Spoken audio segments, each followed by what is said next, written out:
Some ancient places are mysterious because we have almost nothing left. Others are mysterious because so much remains. Vast walls, enormous stones, carved landscapes, buried cities, physical evidence that reveals extraordinary skill, yet often leaves the deeper purpose uncertain. Across the ancient world, these places challenge a simple assumption: that if humans built something remarkable, we should automatically understand why. Sometimes the stones survive, the meaning does not. Herodium. Herodium does not look like the kind of place history would easily forget. Rising as a monument associated with King Herod, it combines the imposing character of a fortified palace with the solemn purpose of a burial complex. It was built to endure, to dominate the landscape, and to preserve the memory of a ruler. Yet one of the most intriguing questions surrounding the site is remarkably simple. Where was Herod's final resting place? The question becomes more fascinating when you consider what remains. This is not a vanished settlement known only through a few scattered fragments. Herodium preserves substantial physical evidence of a monumental complex. Its architecture tells us that enormous effort went into creating it.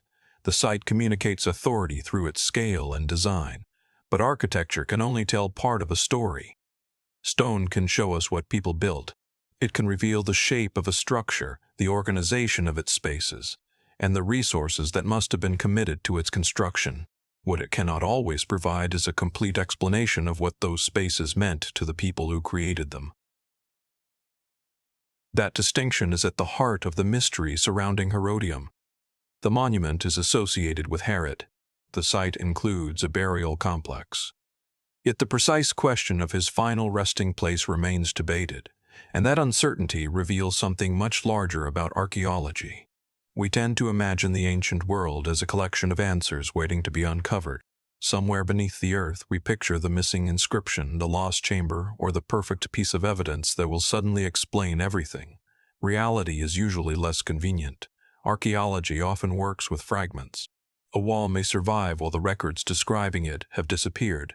A monument may remain standing while the beliefs that gave it meaning are no longer fully understood. A burial complex may tell us that remembrance mattered without providing every detail about how the people involved understood death, kingship, or legacy. Herodium sits precisely within that gap between physical evidence and complete historical knowledge. Imagine approaching the site without knowing anything about the modern debate. You would see a monumental landscape shaped by human ambition. The fortified character of the complex suggests protection and authority. The palace speaks of royal status. The burial complex introduces another dimension, memory. A ruler was not simply building for the present. The monument was connected to how that ruler would be remembered. And yet, centuries later, the surviving structure has become something slightly different. It is no longer simply a royal monument, it is evidence. Archaeologists study its physical remains and attempt to reconstruct the story behind them. That process can be remarkably difficult because every interpretation has limits. If a particular chamber appears connected to a burial purpose, that does not automatically answer every question about who was meant to occupy it. If an architectural feature seems designed for remembrance, that does not necessarily reveal the complete beliefs behind the design. The stones provide clues, the interpretation connects those clues. But the interpretation must always acknowledge what cannot be proven. That is what separates an archaeological mystery from a fictional puzzle. There does not need to be a hidden secret waiting for a dramatic discovery. Sometimes the mystery exists because the evidence itself stops short of certainty. Herodium demonstrates how this happens. The monument is large enough to preserve an extraordinary amount of information, yet the central question surrounding the burial complex remains open to debate. The physical evidence has survived more successfully than the complete explanation of what happened there. That imbalance is easy to overlook. When we see an ancient monument, we naturally focus on what is visible. The stone walls, the architecture, the scale, the engineering, but the invisible part may have been just as important. What did the builders believe this place represented? What did visitors think when they entered it? What meaning did the burial complex carry for the people who created and used it, and how much of that meaning can be recovered thousands of years later? These are difficult questions because archaeology can reconstruct physical environments far more easily than it can reconstruct banished thoughts. A wall remains a wall. A belief does not. Beliefs survive only when people recorded them, repeated them, represented them, or embedded them clearly enough into material culture that later generations can recognize them. Even then, interpretation remains necessary. This is why ancient archaeological sites can feel strangely intimate. They are physical traces of people who are otherwise unreachable. We can stand where they stood. We can examine what they built. We can see the choices they made in stone. But we cannot simply ask them what those choices meant. Herodium makes that limitation visible. Its architecture reflects ambition. Its fortified palace reflects power. Its burial complex reflects the importance of remembrance. Yet the precise answer to the question of Herod's final resting place remains part of the site's continuing archaeological debate. That does not make the monument less meaningful. In some ways, it makes it more revealing. The site demonstrates how even a ruler with the resources to create an extraordinary monument could not guarantee that every detail of his story would remain clear forever. Time has a way of separating monuments from intentions. A structure can outlive the people who designed it. It can outlast the political world that created it. It can survive changes in culture, language, and memory. Eventually, later generations inherit the stones without inheriting the complete explanation, and then the monument changes hands again, not physically, but intellectually. It becomes the subject of archaeological investigation. Researchers examine the remains. They compare structures. They consider the evidence that has survived. They attempt to distinguish what is clear from what remains uncertain. The goal is not to force an answer. The goal is to understand how much the evidence can actually support. That may sound less dramatic than discovering a secret chamber or uncovering a forgotten inscription, but it is arguably more fascinating, because the real mystery is not simply that something remains unknown. It is that an enormous amount can be known, and yet one crucial question can still resist a definitive answer. Herodium stands as a reminder of that reality. The ancient world did not disappear completely. It left behind walls, chambers, foundations, monuments, and traces of extraordinary human effort. But it did not leave behind everything. Somewhere between the surviving stone and the vanished explanation lies the part of the story we can no longer recover with certainty. And that is where archaeology becomes more than the study of ruins. It becomes an attempt to understand the distance between what humans once intended and what history has allowed us to remember. Tukum Pyramids. The Tukum Pyramids present a very different kind of mystery. Here, the mystery is not centered on a single ruler or one uncertain burial place. It is written across an enormous landscape of adobe structures, pyramidal forms built over centuries and used as major ceremonial and political centers by pre-Columbian societies. At first glance, their scale is almost difficult to process. These are not small monuments placed quietly within an isolated settlement. They represent generations of construction, organization, and cultural effort.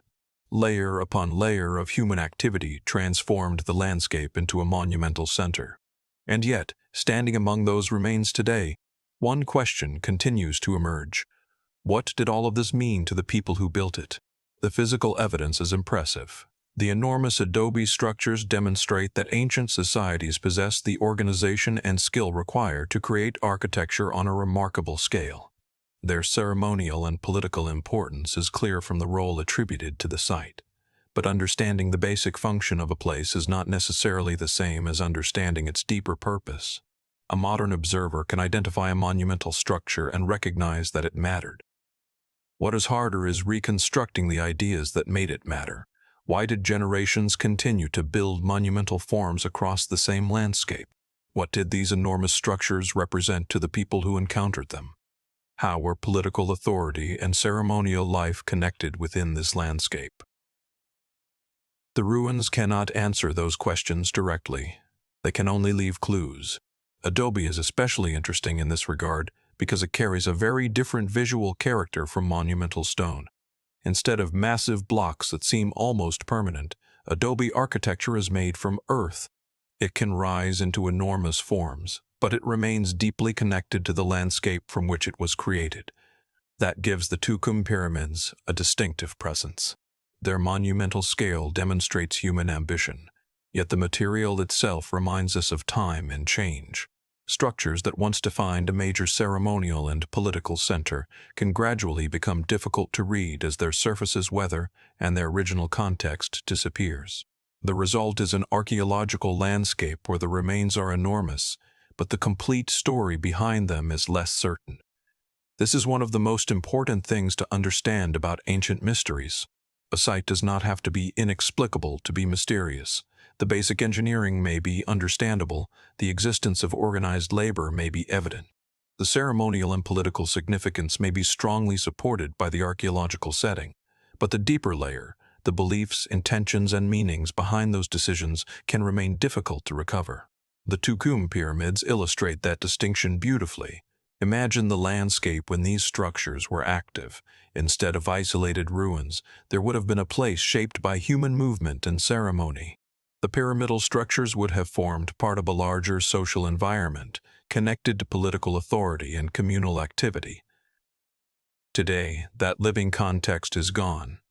What remains are the physical forms, and physical forms can be strangely deceptive. A modern viewer might see a pyramid and immediately associate it with a particular idea because pyramidal architecture appears in many parts of the ancient world. But similar shapes do not automatically mean identical beliefs. The meaning of architecture belongs to the culture that created it. Without complete written records explaining those meanings, researchers must rely heavily on archaeology and interpretation. That makes every surviving detail important. The size of a structure matters. Its position matters. Its relationship to other structures matters. The fact that construction continued over centuries matters. Together, these details tell us that the landscape was not the product of a single moment. It was part of a long process. Generations contributed to the environment. That alone changes how we should think about the pyramids. They were not simply buildings. They were part of a continuing cultural landscape. A monument can be constructed quickly, but a landscape shaped over centuries represents something different. It suggests continuity, adaptation, and repeated investment. The people who built one phase were not necessarily experiencing the landscape in exactly the same way as those who came later. Yet the monumental tradition continued. That raises an intriguing question.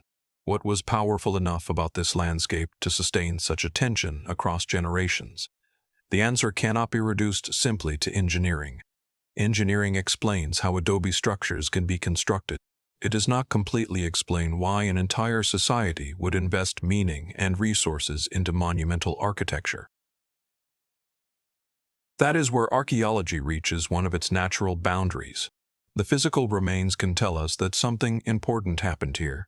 They cannot always tell us precisely what people felt about it. This distinction becomes especially significant when we think about ceremonial centers. Ceremony is not only architecture, it is behavior. It depends on people gathering, moving, observing, participating, believing, remembering. Once those people are gone, the architecture remains, but the experience disappears. A ceremonial structure can survive for centuries, while the emotional and cultural world surrounding it becomes almost impossible to reconstruct completely. That may be one reason the Tukum pyramids remain so compelling. They are enormous physical reminders of a social world whose complete internal logic is no longer available to us. We can see the scale. We can recognize the organization. We can appreciate the engineering. But the human meaning behind the monumental landscape is more difficult to recover. There is something humbling about that. Modern society often assumes that technological understanding naturally leads to complete understanding. If we can determine how something was constructed, we might feel that the mystery has been solved. But construction is only one layer of a monument. A building can be technically understandable and culturally mysterious at the same time. The Tukum pyramids demonstrate exactly that. Their adobe construction belongs to a world of human knowledge and practical skill. Their monumental scale speaks to organization and ambition. Their role as ceremonial and political centers reveals that they were embedded in the structure of society. Yet beyond those broad conclusions lies a quieter uncertainty. What did the people who built them believe they were creating? What did these pyramidal forms symbolize within their culture? What experiences took place around them, and what ideas were passed from one generation to the next as the landscape continued to develop. The answers may never be complete. That does not diminish the achievement. If anything, the uncertainty makes the surviving architecture more valuable. The pyramids are not simply ruins waiting to be decoded. They are evidence of sophisticated human societies whose physical accomplishments survive more successfully than some of the explanations that once surrounded them. Standing before them, we are left with an unusual kind of archaeological silence. It is not the silence of an empty place. It is the silence of a place that once had meaning so powerful that generations continued to build upon it, yet whose deepest intentions are no longer fully accessible. The adobe remains still occupy the landscape. The questions remain with them, and sometimes that is as close as archaeology can bring us to the thoughts of people who lived thousands of years ago.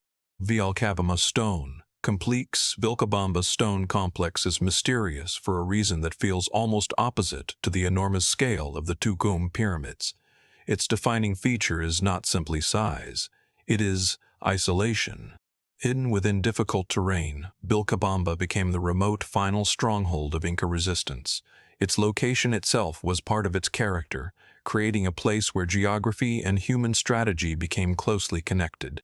The farther a settlement is removed from the ordinary routes of the world, the more difficult it becomes for later generations to reconstruct what happened there. At Vilcabamba, that difficulty is part of the story. The stone complex existed in an environment where the surrounding terrain could provide both separation and protection. The landscape was not merely a backdrop.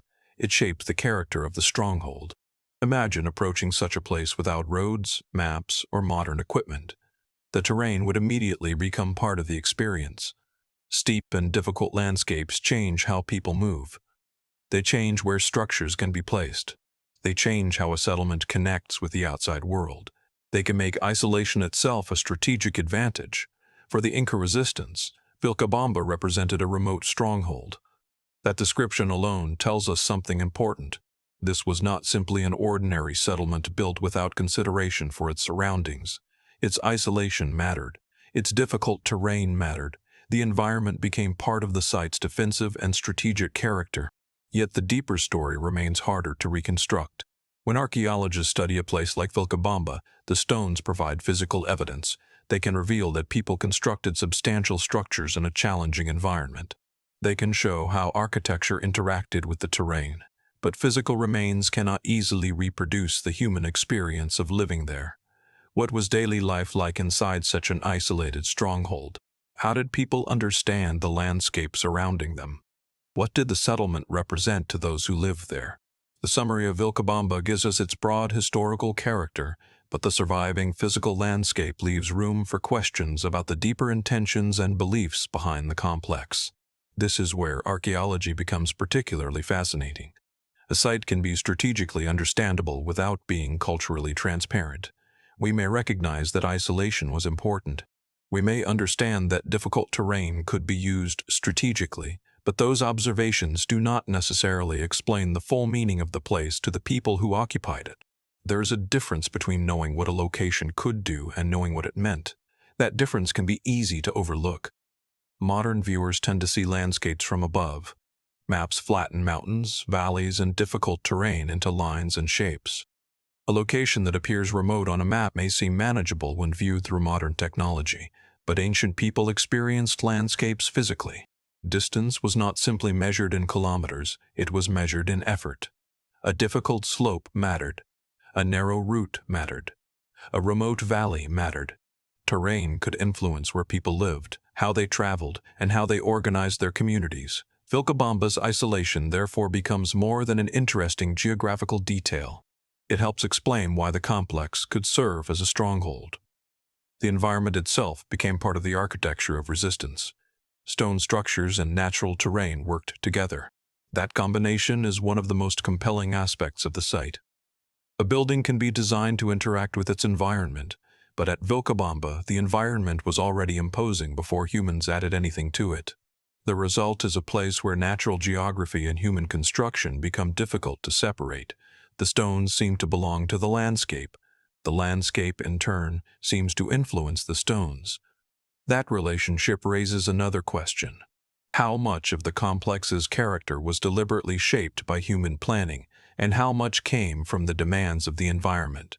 The summary does not provide a definitive answer, and that uncertainty should not be filled with speculation. Instead, it reminds us of the limits of what archaeological evidence can establish. We can recognize the strategic importance of isolation. We can recognize the difficult terrain.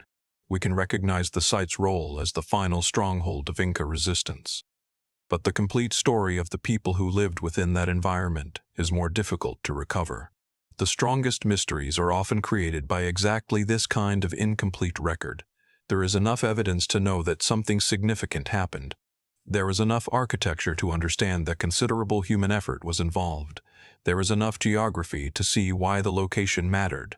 But there is not always enough surviving information to reconstruct every thought, decision, or belief that shaped the site. Vilcabamba therefore challenges a common assumption about ancient ruins. We often imagine that the most mysterious places must contain something impossible to explain. But Vilcabamba does not need impossible engineering to be fascinating. Its mystery is deeply human. People chose a difficult environment. They built within it. They used isolation strategically. They created a stronghold where geography itself became an advantage. And then, over time, the living context disappeared. What remains is stone and landscape. The physical environment can still be seen. The human decisions behind it can only be partially reconstructed. There is also something striking about the contrast between permanence and vulnerability. Stone appears permanent. Mountains appear permanent. A settlement built into such an environment can seem as though it should survive forever. But the meaning of a place depends on people. Without the people who gave a settlement its purpose, even impressive architecture can become difficult to interpret. A stone wall remains visible. The reason someone chose to build that wall may not. That is the quiet tension at the heart of Vilcabamba. The complex survives as evidence of an important chapter in Inca resistance, yet its remote location and difficult terrain also remind us how easily historical understanding can become fragmented. The farther a place is from ordinary access, the more dependent its modern interpretation becomes on whatever physical evidence has endured, and physical evidence is never the whole story. A landscape can preserve the shape of a settlement. It cannot preserve every conversation that took place there. It cannot preserve every fear, hope, decision, or belief. It cannot completely reproduce the experience of standing among those stones while the complex was still alive. That is why Vilcabamba remains so compelling. Its mystery is not that modern people are incapable of understanding the basic relationship between architecture and terrain. Quite the opposite. We can see how isolation and difficult geography could serve a strategic purpose, but understanding the practical reason for a location is only one layer of understanding. The deeper cultural meaning remains quieter. What did Vilcabamba represent to the people who gathered there? What did its remote position mean, beyond strategy? How did the surrounding landscape shape the identity of the community? Those questions sit beyond the stones. And perhaps that is the most revealing lesson of the Vilcabamba stone complex. Ancient civilizations did not simply build structures. They built within landscapes, adapted to them, and gave places meanings that could exist for generations. When those meanings disappear, archaeology is left with a physical framework. The mountains remain, the stones remain, the strategic landscape remains, but the complete human story becomes harder to hear. Vilcabamba stands as a reminder that sometimes the greatest archaeological mystery is not how ancient people managed to build something. It is understanding what that place meant to them once the people who gave it meaning are gone. Shash, Hre. Saqqart. In the dry landscape of ancient Iran, there is a place whose name translates as burnt city. But what makes Shari Sukte extraordinary is not simply its age or its ruins. It is the picture of organized urban life that emerges from the archaeological remains and the unusual objects connected with it. The city dates back to the 3rd millennium BC, placing it within a very distant chapter of human history. Yet the evidence associated with Share Sukte suggests a society capable of sophisticated organization and advanced craft production. And then there is the artificial eyeball. That single object has become one of the site's most remarkable archaeological discoveries because it forces us to look beyond the familiar image of ancient societies as technologically simple or culturally limited. The city tells a broader story. Share Supta was not merely a collection of isolated structures scattered across an ancient landscape. It was a highly organized city. Its inhabitants developed forms of craft production sophisticated enough to leave behind artifacts that still surprise modern observers. The artificial eyeball is perhaps the most immediately striking example. An object like this changes the way we imagine the people who lived there. It is easy to look at ancient history through a modern hierarchy of technology. We tend to divide civilizations into categories: advanced and primitive, sophisticated and simple, modern and ancient. Archaeological discoveries repeatedly complicate those categories. A society can exist thousands of years ago and still demonstrate remarkable skill in a particular area. Share Supta provides exactly that kind of challenge. Its importance lies not only in one unusual artifact, but in the larger picture of organized urban life and specialized craft production represented by the site. That combination is what makes the city so fascinating. A large settlement requires organization, craft production requires knowledge, and unusual objects require choices. Each of these elements tells us something about the people who live there, even when the full explanation for their cultural world is unavailable. The artificial eyeball, in particular, gives the modern imagination something tangible to hold on to. It is a physical object. It survived. It can be studied. It provides evidence that people in this ancient city were capable of creating something far removed from the simple tools we might expect when thinking about the 3rd millennium BC. But the object itself does not tell us everything. An artifact can reveal what someone made. It cannot always explain how that object was understood within the culture that produced it. Was it primarily practical? Was it connected to appearance? Did it carry a deeper cultural significance? The summary of the site tells us that the artificial eyeball is one of its unique artifacts. But the deeper meaning surrounding such an object belongs to a much larger question. How did the people of Share Supta understand the world around them? That question is much harder to answer. The city provides physical evidence. Its organization provides clues about social structure. Its craft production demonstrates specialized knowledge. Its artifacts reveal creativity and technical ability. But the beliefs and intentions behind those achievements can remain difficult to reconstruct. This is the central tension of ancient archaeology. The more extraordinary an object appears, the more we want an explanation. We want to know why someone made it. We want to understand what they thought. We want to know how the object fit into everyday life. But archaeological evidence often gives us the object before it gives us the meaning. Share Supta illustrates that problem perfectly. Imagine walking through the remains of the ancient city. The structures are no longer filled with the ordinary movement of urban life. The people are gone. The conversations are gone. The workshops are silent. Yet the physical traces remain. The city once functioned as an organized center. Craft production took place there. Objects were created there. People lived within a complex social environment that is now visible only through archaeological evidence. That creates a strange sensation. The city is gone, but the evidence of human creativity remains. A small artifact can sometimes communicate more about human ingenuity than an enormous monument. The artificial eyeball is a good example because its existence challenges assumptions. It is not the kind of discovery that fits comfortably into a simple image of the ancient world. Instead, it forces us to recognize that technological and artistic development did not follow one simple path. Human societies develop specialized knowledge in different ways and at different times. Share Supta becomes important because it preserves evidence of that complexity. Its craft production tells us that specialized skills existed. Its urban organization tells us that people were capable of building and maintaining a structured society. Its unusual artifacts show that their material culture could be surprisingly inventive. Yet none of this eliminates the mystery.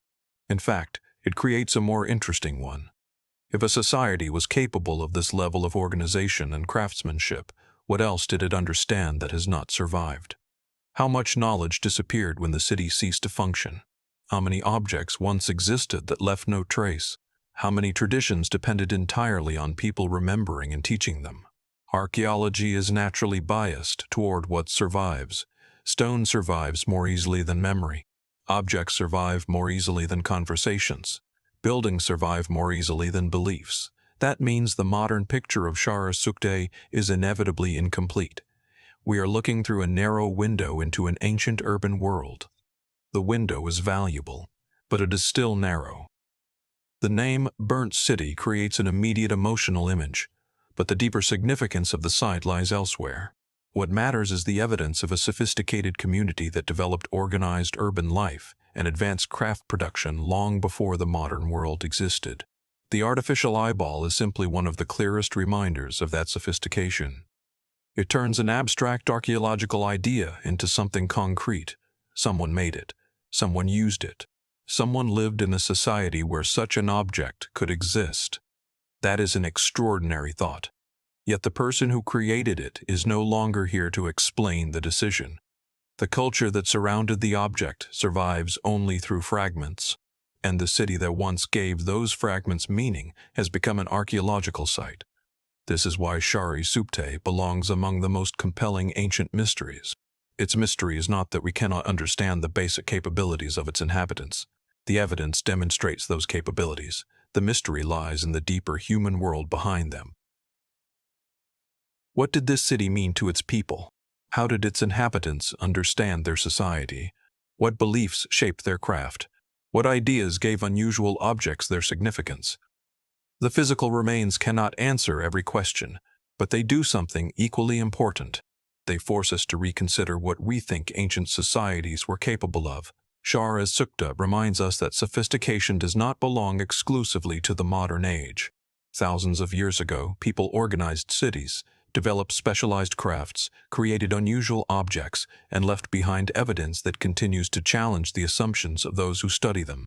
And perhaps the most fascinating part is that the more we learn from the surviving evidence, the clearer the limits of that evidence become. The city can show us what survived. It cannot restore everything that was lost. The artificial eyeball remains. The archaeological traces remain. The evidence of organized urban life remains. But the complete cultural world that surrounded them has largely fallen silent. And in that silence, the real mystery of Shara Supte emerges. Not whether ancient people were capable of extraordinary things, but how much more they understood, created, and believed that history has simply failed to preserve. Golem rock structures in central Turkey, an extraordinary landscape rises from the earth in forms that seem almost imagined. Towers of volcanic rock stand across the terrain, but their appearance is only the beginning of the story. Ancient civilizations did not simply live around these formations, they carved directly into them, transforming the natural rock into dwellings, churches, and monasteries. The result is a landscape where nature and architecture become almost impossible to separate. At Goreme, the earth itself became a building material. The volcanic rock formations already gave the landscape its unusual appearance. Over time, people carved into these formations, creating spaces for human life and religious activity. Instead of constructing every structure from separate blocks, they worked directly with the material that surrounded them. That simple fact changes the way the landscape is experienced. A conventional building stands apart from its environment. Walls are assembled, roofs are placed above them. The finished structure can be understood as something humans have added to the landscape. At Goreme, the distinction becomes much less obvious. The rock is the landscape. The rock is also the architecture. A dwelling can appear to emerge from a cliff. A chamber can exist inside a natural formation. A religious space can be carved into the same material that forms the surrounding terrain. This creates an extraordinary visual effect, but the deeper significance lies in what the landscape reveals about the people who transformed it. Carving an entire living environment directly into volcanic rock required knowledge of the material and an understanding of how to use the landscape effectively. The resulting structures demonstrate that ancient communities did not simply adapt passively to their surroundings. They reshaped them. The most remarkable part is the variety of spaces created within this environment. The summary of Goreme includes dwellings, churches, and monasteries. That means the carved landscape was not serving one narrow purpose. It contained spaces connected to everyday life, as well as religious activity. This makes the site more than a collection of unusual rock formations. It represents a relationship between geography, architecture, community, and belief. And that relationship is where some of the deeper questions begin. Why was this particular landscape transformed so extensively? What did these carved spaces mean to the people who created and used them?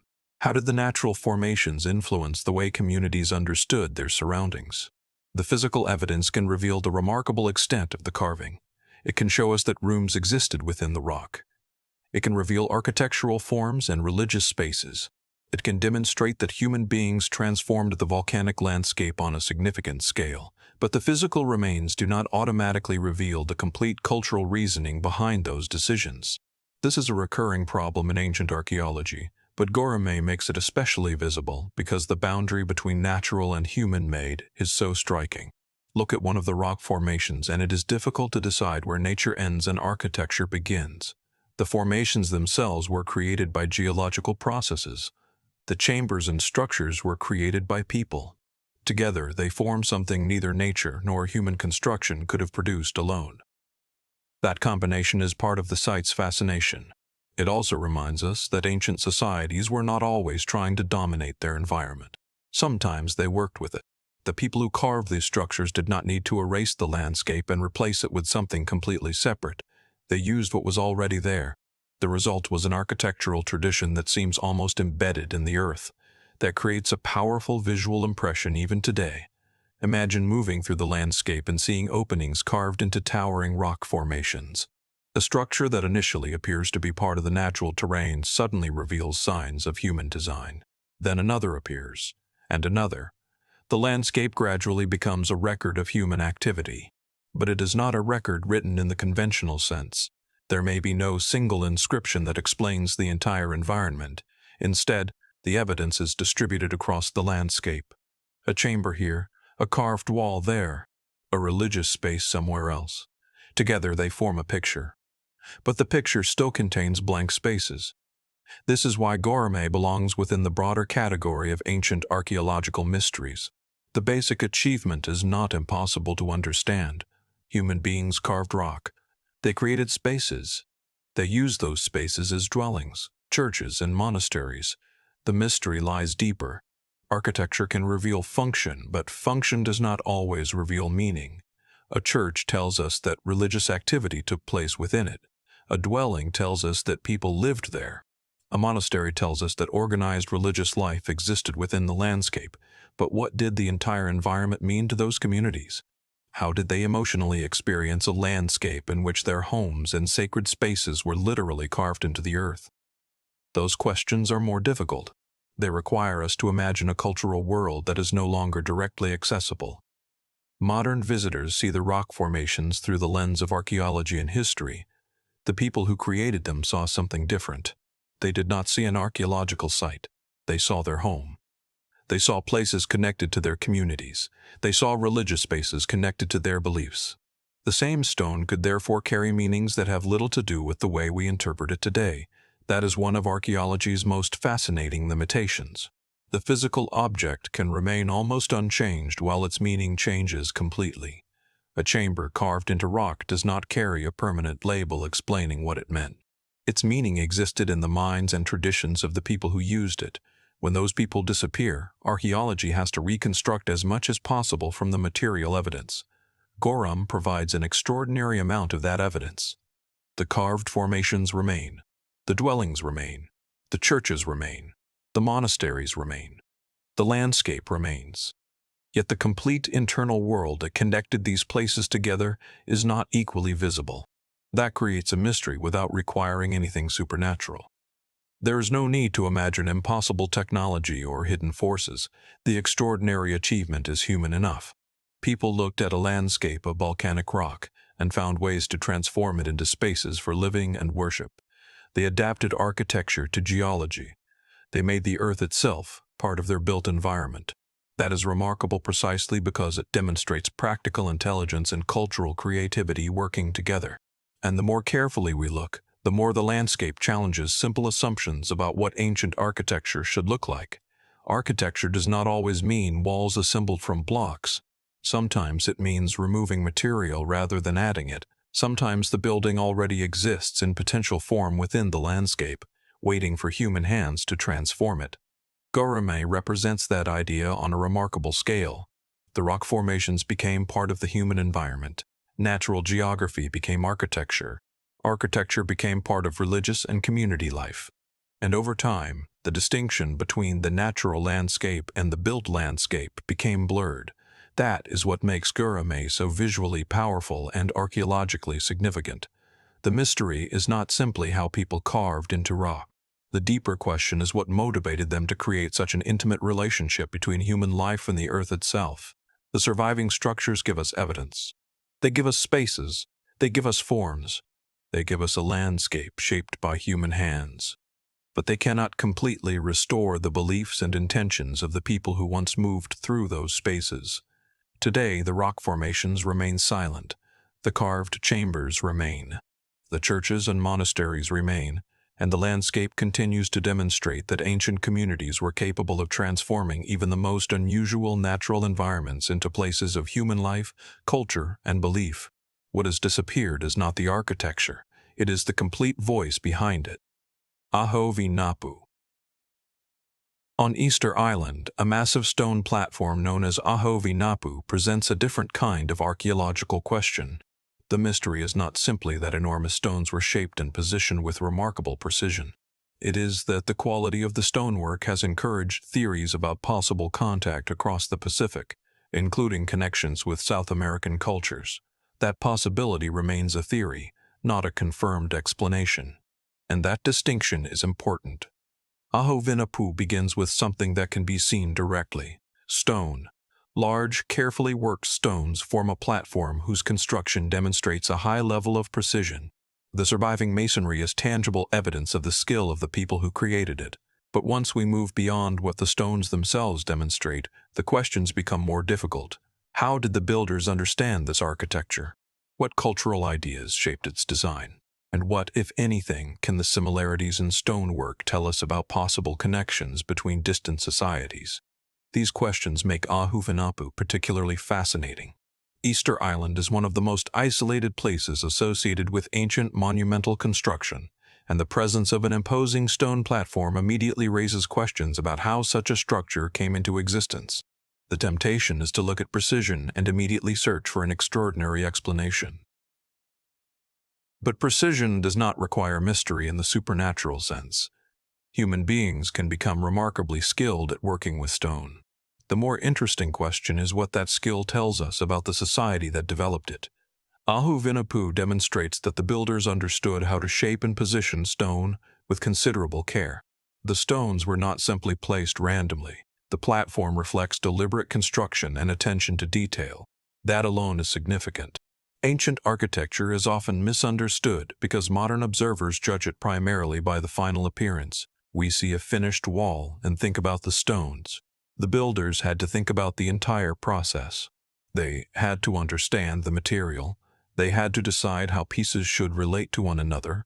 They had to organize the work, and they had to give the finished structure a purpose within their culture. The first layers of that story can be approached through archaeology. The final layer is much harder. Aho Vinapu's stonework has become particularly interesting because of comparisons with South American construction traditions. The precision of the masonry has contributed to theories suggesting possible transoceanic contact with South American cultures, but a theory is not the same thing as proof. The responsible way to approach such an idea is to recognize both what makes it intriguing and what remains uncertain. The similarities raise questions. They do not automatically settle them. This is an important principle in archaeology. When two distant cultures produce something that appears similar, the similarity can have several possible meanings. It may reflect shared ideas, independent development, cultural interaction, or simply comparable solutions to similar problems. Without sufficient evidence, it is difficult to move from resemblance to certainty. That is why Aho Vinapu remains an archaeological mystery rather than a solved historical connection. The stones are real. The precision is real. The comparisons are interesting, but the larger historical interpretation remains open, and perhaps that uncertainty makes the site more valuable as a subject of study. Ahuvinapu reminds us that ancient civilizations were not isolated from our curiosity simply because their creators are gone. Their monuments still create connections across time and geography. A stone platform on a remote island can raise questions about relationships between societies separated by enormous distances. Yet those questions must be approached carefully. It is easy for mystery to become exaggeration. A strange similarity becomes a supposed certainty. A possibility becomes a fact. An unanswered question becomes a dramatic story with an invented conclusion. But archaeology is strongest when it resists that temptation. The stonework itself is enough to inspire wonder. It demonstrates craftsmanship without requiring an unsupported explanation. Think about what the platform represents from a purely human perspective. Someone had to decide that this structure should exist. Someone had to organize the work required to create it. Someone had to understand how the stones could be shaped and positioned, and the finished platform must have carried significance within the culture that created it. That last point is perhaps the most difficult to recover. A monument can survive while its cultural meaning becomes unclear. The stones tell us that the structure mattered.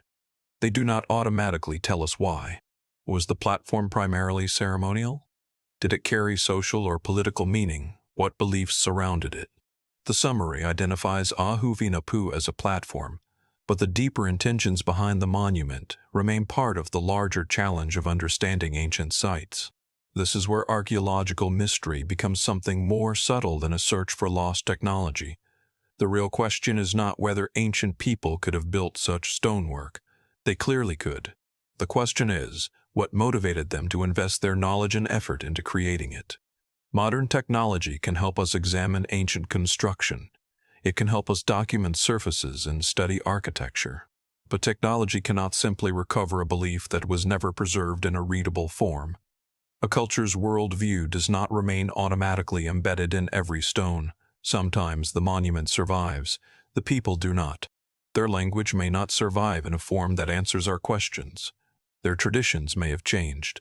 Their original explanations may have disappeared. And the monument becomes an archaeological conversation rather than a complete historical narrative. Ahuvinapu sits comfortably within that uncertainty. Its stonework is impressive enough to invite comparison.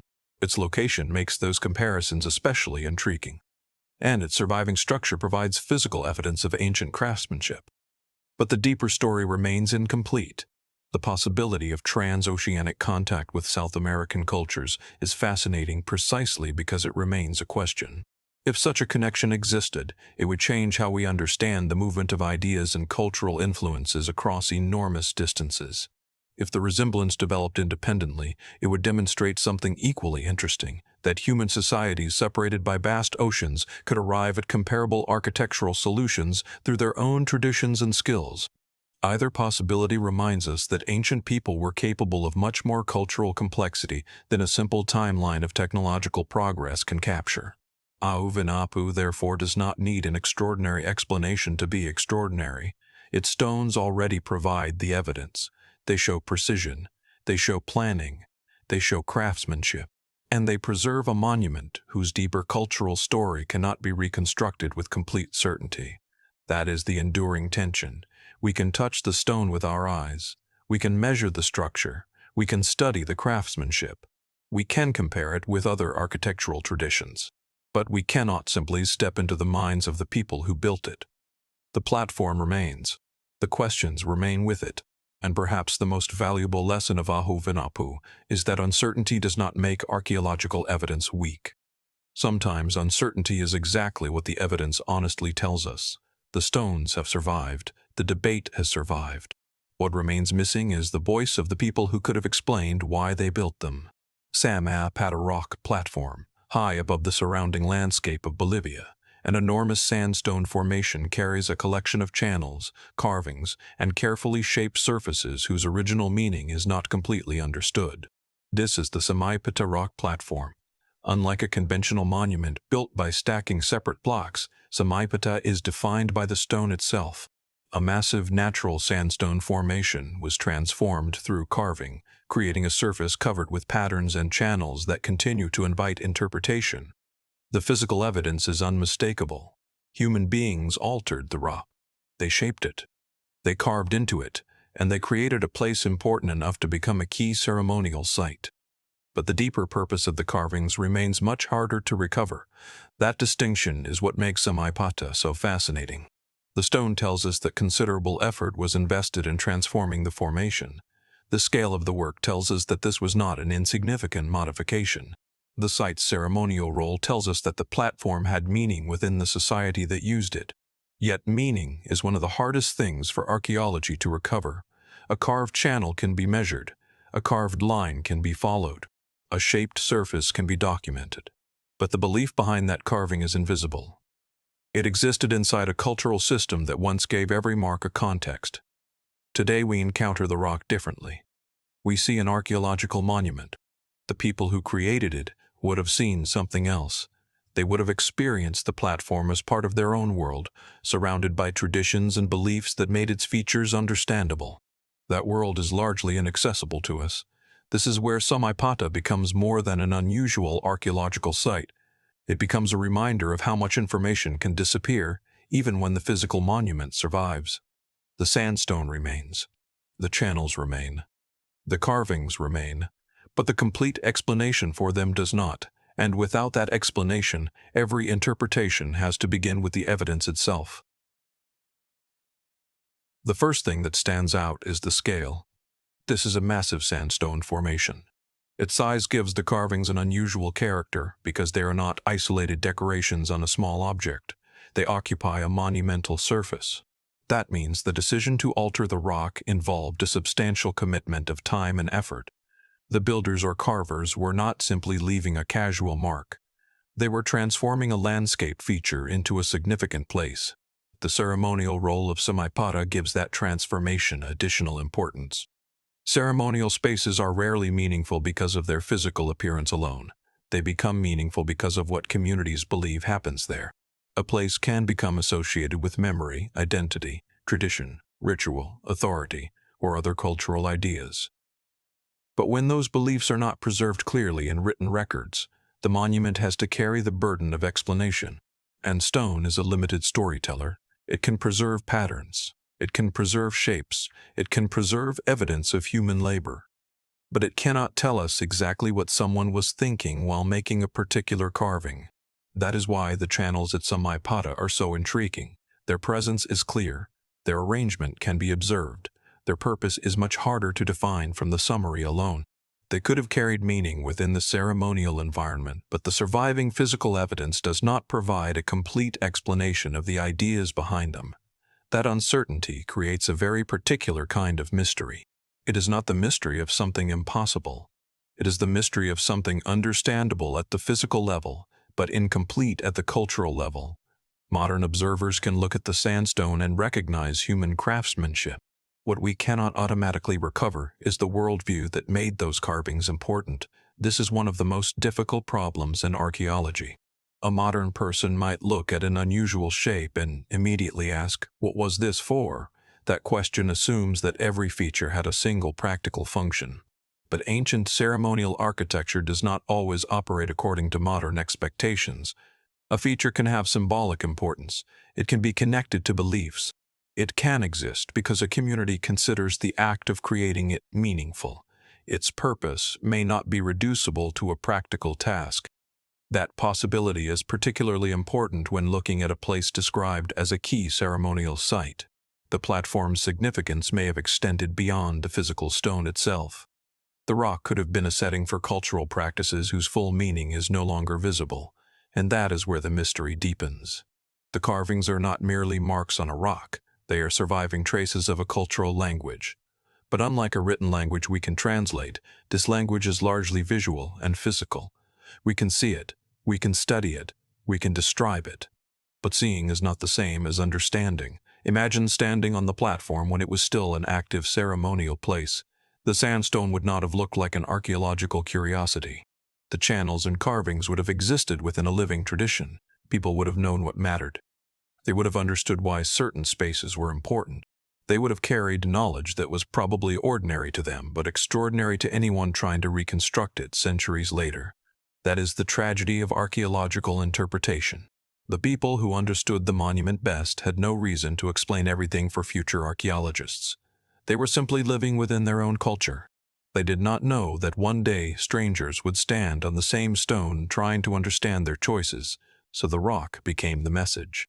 And time removed much of the vocabulary needed to read it. Samaipata demonstrates how sophisticated ancient societies could transform a natural formation into a monumental cultural space. The engineering is impressive, the craftsmanship is evident. The ceremonial importance gives the site a clear place within human society, but the deeper intention remains less certain. Why these channels? Why these particular carvings? Why was this massive sandstone formation chosen as a ceremonial center? What ideas connected the physical design with the beliefs of the people who used it? Those questions cannot simply be answered by looking at the stone. They require interpretation, and interpretation has boundaries. A responsible archaeological story must be willing to stop where the evidence stops. That may feel unsatisfying, especially when a site looks so unusual. But uncertainty is not failure, it is part of the evidence. The fact that researchers continue to consider what the platform meant tells us something important. The surviving monument contains enough complexity to raise questions that have not been completely resolved. Samaipata therefore becomes a symbol of a broader archaeological problem. Ancient societies left behind remarkable physical achievements.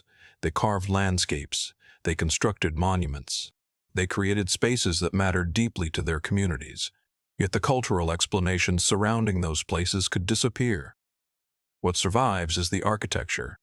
What fades is the context. And sometimes, the farther we move from the people who created a monument, the more difficult it becomes to distinguish what we know from what we merely suspect.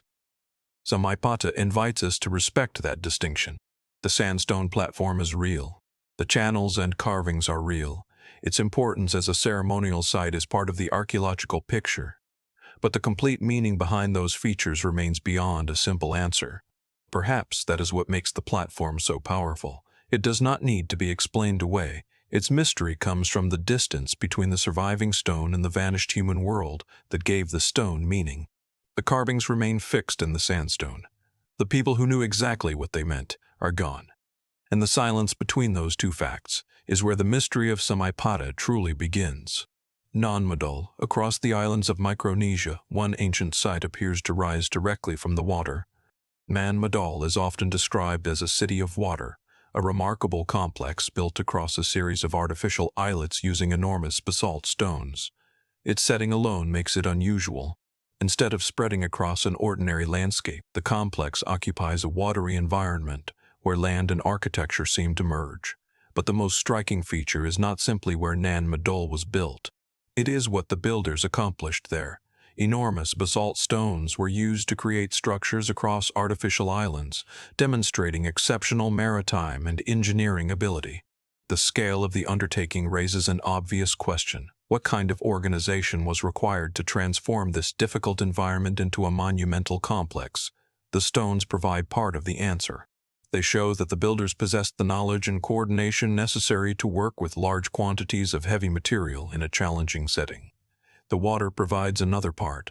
Building on artificial islets meant that the environment itself became part of the architectural problem.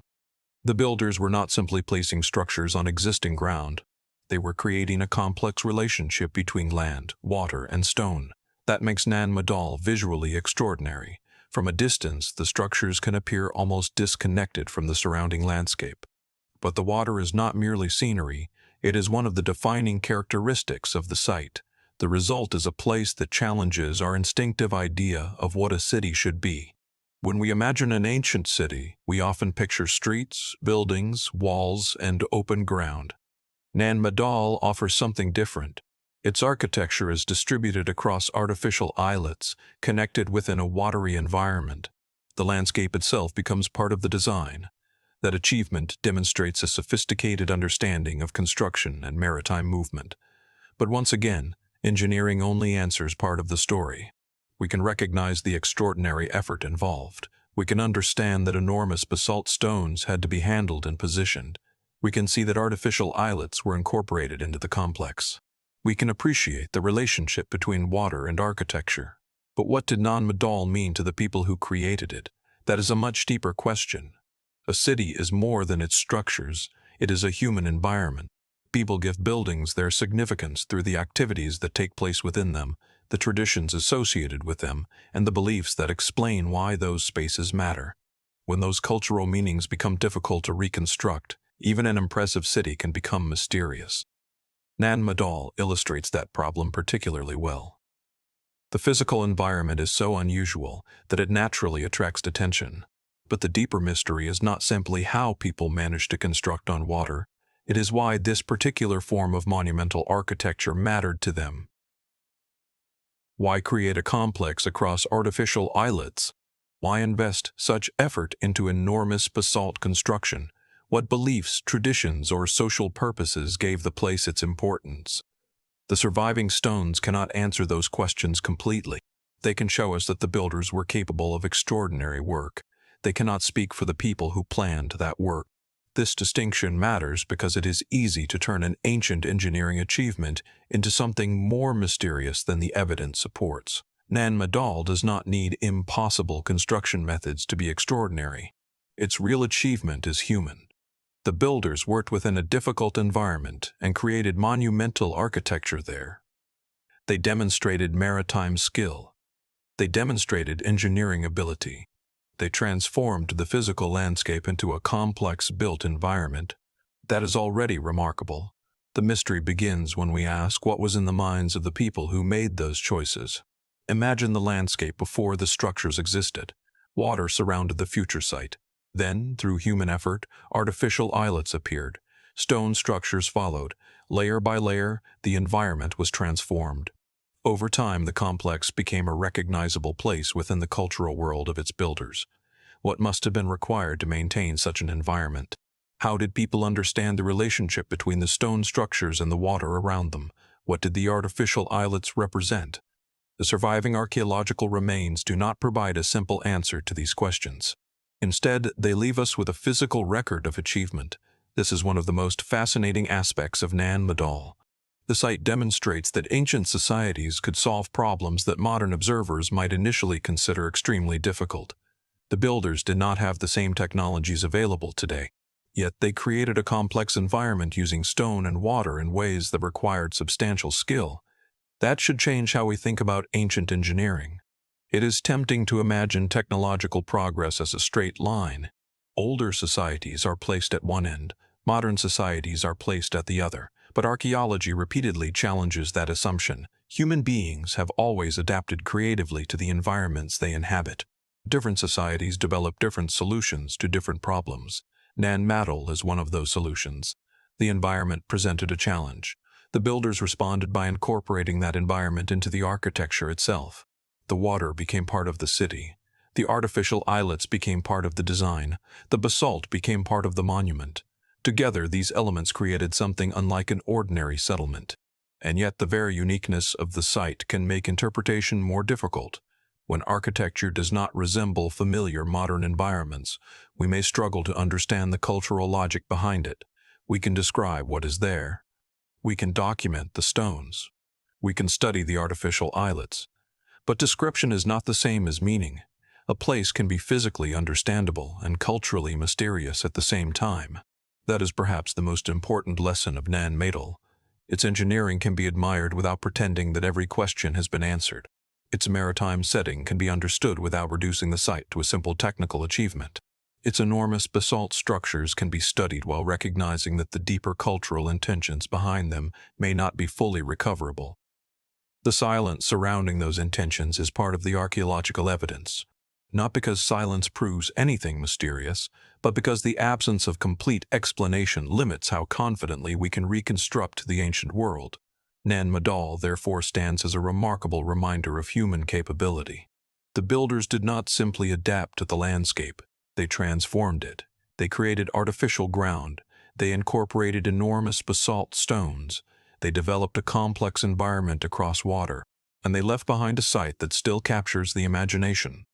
Yet the stones preserve only part of the story. They tell us that something extraordinary was built. They show us the scale and character of the construction. They demonstrate exceptional maritime and engineering prowess. but they do not fully reveal the beliefs and intentions that made the project meaningful. That is where the mystery remains, not in the impossible, not in the supernatural, not in a need for an extraordinary explanation, but in a very human absence. The people who built Nan Madol understood exactly what the place meant to them. They knew why the artificial islets mattered. They knew why the enormous stones were worth moving. They knew how the complex fit into their cultural world. For us, those answers are far less complete. What remains is the water, the basalt, the artificial islands, and the remarkable evidence of human ingenuity. Nan Madol does not simply challenge our understanding of ancient engineering. It challenges something deeper. It reminds us that understanding how people built a monument is only the beginning. Understanding why they believed it should exist is another question entirely. Dwarfy Stane. On the island landscape of Orkney, Scotland, an ancient monument presents a mystery through its sheer simplicity. It is not a sprawling city. It is not an enormous temple. It is not a vast arrangement of monumental stones. It is a chambered tomb carved entirely into a single massive sandstone block, known as the Dwarfy Stane. This unusual monument demonstrates that ancient monumental architecture did not always require assembling countless pieces of stone. Here, the stone itself became the structure. One enormous block was transformed. A chamber was carved into it. And what remains today is an archaeological monument whose unusual construction immediately raises questions about the people who created it and the meaning they attached to the place. The first thing that makes the Dwarfy Stane remarkable is its scale relative to its simplicity. A single massive sandstone block contains the tomb. Instead of building walls around an interior chamber, the builders worked directly into the stone itself. They removed material until the space they wanted existed inside the block. It is an approach that turns ordinary architectural logic inside out. Most monumental construction involves adding. Stone is gathered, blocks are shaped, walls are assembled, space are enclosed. The Dwarfy Stane represents the opposite process. The monument was created by removing stone. The final structure is therefore inseparable from the original geological object. The rock was not merely used as a building material. The rock was the building. That distinction gives the monument a remarkable physical character. Standing before a structure like this, it becomes difficult to separate the natural landscape from human design. The sandstone block existed first. Human beings then transformed it. The result occupies an unusual space between geology and architecture, and that transformation required deliberate planning. The builders had to decide where the chamber should be located within the stone. They had to understand the material they were working with. They had to remove enough rock to create the desired interior while leaving enough of the original mass intact. The finished monument therefore preserves evidence of both nature and human intervention. But the most interesting questions begin once we move beyond construction. Why was this particular form chosen? What did the chambered tomb represent to the people who created it? Why transform one massive sandstone block rather than construct a tomb from separate stones? The physical evidence does not provide a complete answer. It gives us the monument. It gives us the chamber. It gives us the extraordinary fact that the entire tomb was carved from a single block. But it does not automatically preserve the beliefs that surrounded the structure. That is where the Dwarfy Stane becomes part of a much larger archaeological mystery. Ancient tombs are never simply empty rooms. Their very existence tells us that the people who created them had ideas about remembrance, burial, and the relationship between the living and the dead. But the exact beliefs behind those ideas can be difficult to reconstruct when written records are absent or incomplete. A tomb can survive. A worldview can disappear. The Dwarfy Stane makes that contrast especially clear. The sandstone has endured. The human intentions behind the carving are much harder to hear. Imagine the monument when it was part of a living cultural landscape. The sandstone block would not have been an archaeological curiosity. It would have had meaning. The chamber would not have been simply an unusual interior space. It would have been connected to the beliefs and practices of the people who created it. That meaning could have been obvious to everyone who knew the tradition. Centuries later, the same monument becomes something different. It becomes a clue. Researchers can study its form and construction. They can examine the stone. They can understand that the chamber was carved directly into the block. but the complete cultural explanation is no longer standing beside it. This is one of the quietest forms of archaeological mystery. There is no need for a dramatic discovery. The monument itself is already extraordinary. The mystery comes from the distance between its physical certainty and its cultural uncertainty. We know what makes the dwarfy stain unusual.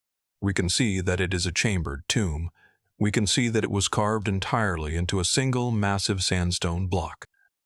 What remains harder to recover is the world of ideas that made such a monument meaningful. That distinction is important because modern people naturally approach ancient structures through practical questions. How was it made? How long did it take? What tools were used? How did the builders organize the work? Those questions are valuable, but they are only part of the story. Even if every technical detail of the carving could be reconstructed, one essential question would remain. Why did the builders believe this was the right way to create a tomb? Technology can explain the method. Culture explains the meaning. And culture is much harder to recover from stone alone. The dwarfy stain therefore reminds us that ancient engineering does not always need to be enormous to be impressive. Its chamber is small compared with some of the great monumental structures found elsewhere. But the decision to transform a single natural block into a chambered tomb demonstrates a very different kind of architectural thinking. Instead of constructing something on top of the landscape, the builders worked into it. They turned the geological material itself into a monument. That idea has a quiet elegance. The landscape provided the stone, human effort provided the form, culture provided the reason. Only the first two remain clearly visible. The third survives mostly through interpretation, and that is the challenge. Archaeology can observe the result of human decisions, but it cannot always recover the thought process behind them. The dwarfy stain stands as a physical reminder of that limitation. It is not simply a block of sandstone. It is evidence of planning. It is evidence of labor. It is evidence of a cultural decision to create a chambered tomb in a highly unusual way.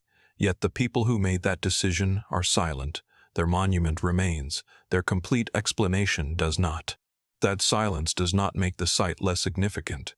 In fact, it makes the surviving evidence more precious. A single stone can preserve an entire architectural idea. The chamber can still be seen.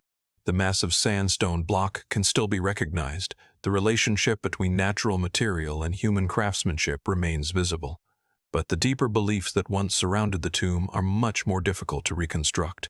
This is why the dwarfy stain belongs among the world's most intriguing ancient archaeological mysteries. It demonstrates that monumental thinking does not always require monumental scale. Sometimes the mystery is contained within one stone, one block, one chamber, one decision made by people whose world has disappeared. The monument has survived because the sandstone endured. The people who gave that stone meaning did not.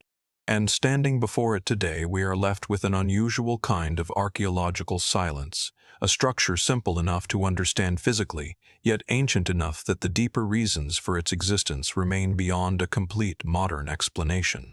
The silence behind ancient monuments. The most unsettling thing about ancient archaeology is sometimes not what has disappeared, but what remains. Across monumental landscapes, carved stones, abandoned cities, ceremonial platforms, and ancient chambers, physical evidence continues to survive long after the people who created it have vanished. The structures can still be measured, their materials can still be examined, their architecture can still be studied, but the intentions behind them are often harder to recover.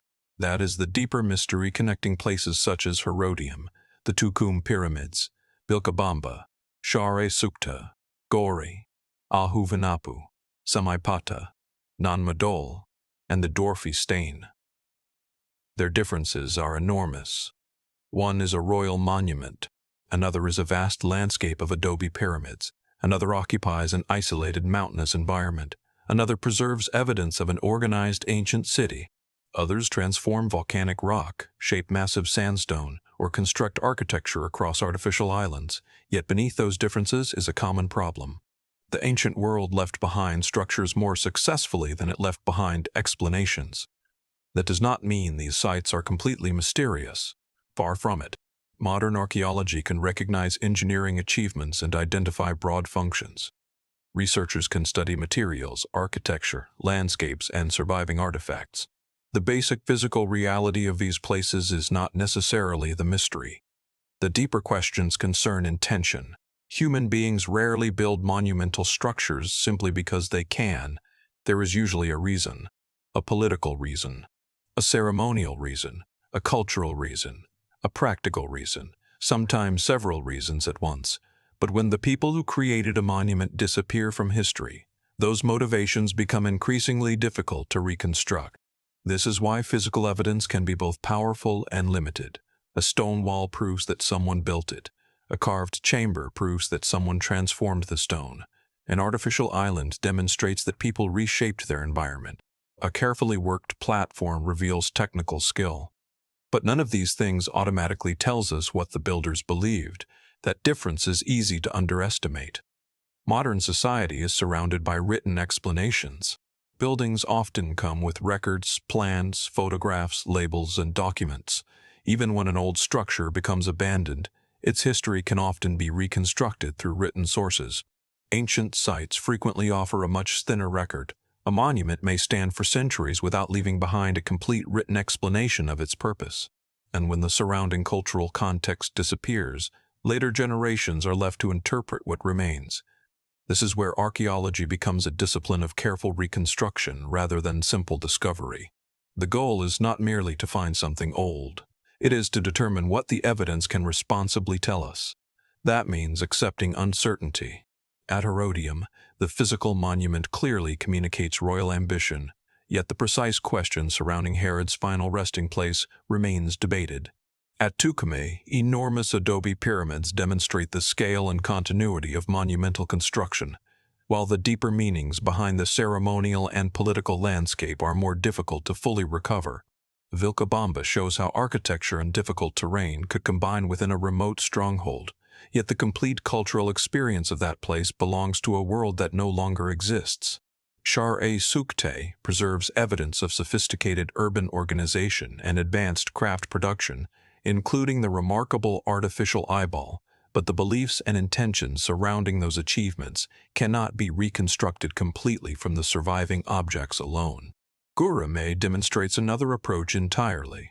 Instead of building everything separately, ancient communities carved directly into volcanic rock, creating dwellings, churches, and monasteries within the landscape itself. The engineering can be appreciated, the physical transformation can be seen, but the deeper relationship between those spaces and the beliefs of their creators is harder to experience from the ruins alone. Ahu-Vinapu creates a different question. Its precise stonework has encouraged theories about possible transoceanic contact with South American cultures. But theories must remain theories when the evidence does not provide certainty. The monument is impressive without requiring an extraordinary conclusion. Its stones demonstrate craftsmanship.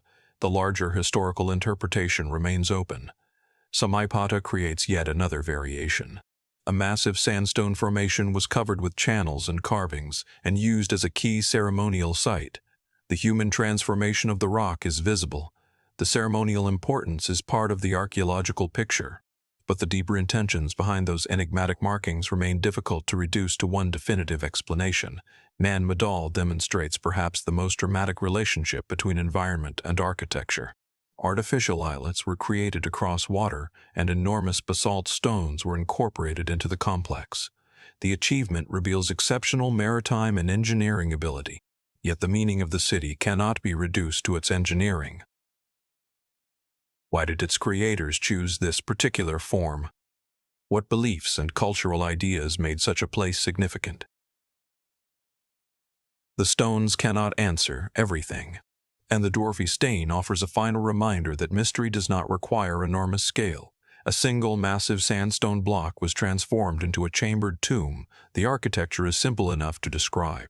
The physical achievement is clear. But the deeper beliefs surrounding the tomb are much harder to recover. These examples reveal something important about the way ancient history survives.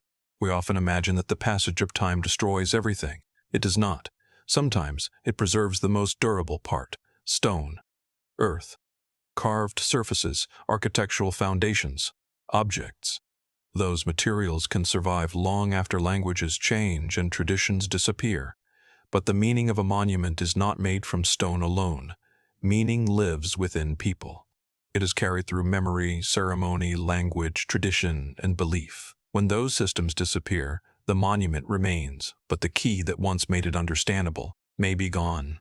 That is why ancient archaeology can feel like listening to one side of a conversation. The monuments are still speaking through physical evidence, but the people who could answer our questions are no longer there. And perhaps this is the most important lesson these places offer. We should not measure ancient civilizations only by what we still understand about them. Sometimes the gaps in our knowledge are themselves evidence of how much has been lost. The sophistication of these societies becomes visible through what survived. The uncertainty comes from everything that did not. Their engineering can be studied, their landscapes can be documented, their architecture can be reconstructed, their artifacts can be examined, but their complete intentions may remain beyond our reach. That does not make these civilizations less understandable. It makes our understanding more honest. Ancient archaeology is not a competition to produce the most dramatic answer. It is an attempt to get as close as possible to the truth while recognizing where the evidence ends. And perhaps that is why these sites remain so compelling. They do not simply tell us that ancient people were capable of extraordinary things. They remind us that ancient people had complex inner world beliefs, priorities, traditions, and reasons for building that cannot always be recovered from the physical remains alone. The stones have survived, the cities have changed, the landscapes have endured, but the voices that once explained them have become quiet, and that silence is not an empty space. It is the boundary between what archaeology can reveal and what history has carried away forever. The limits of what stone can tell us.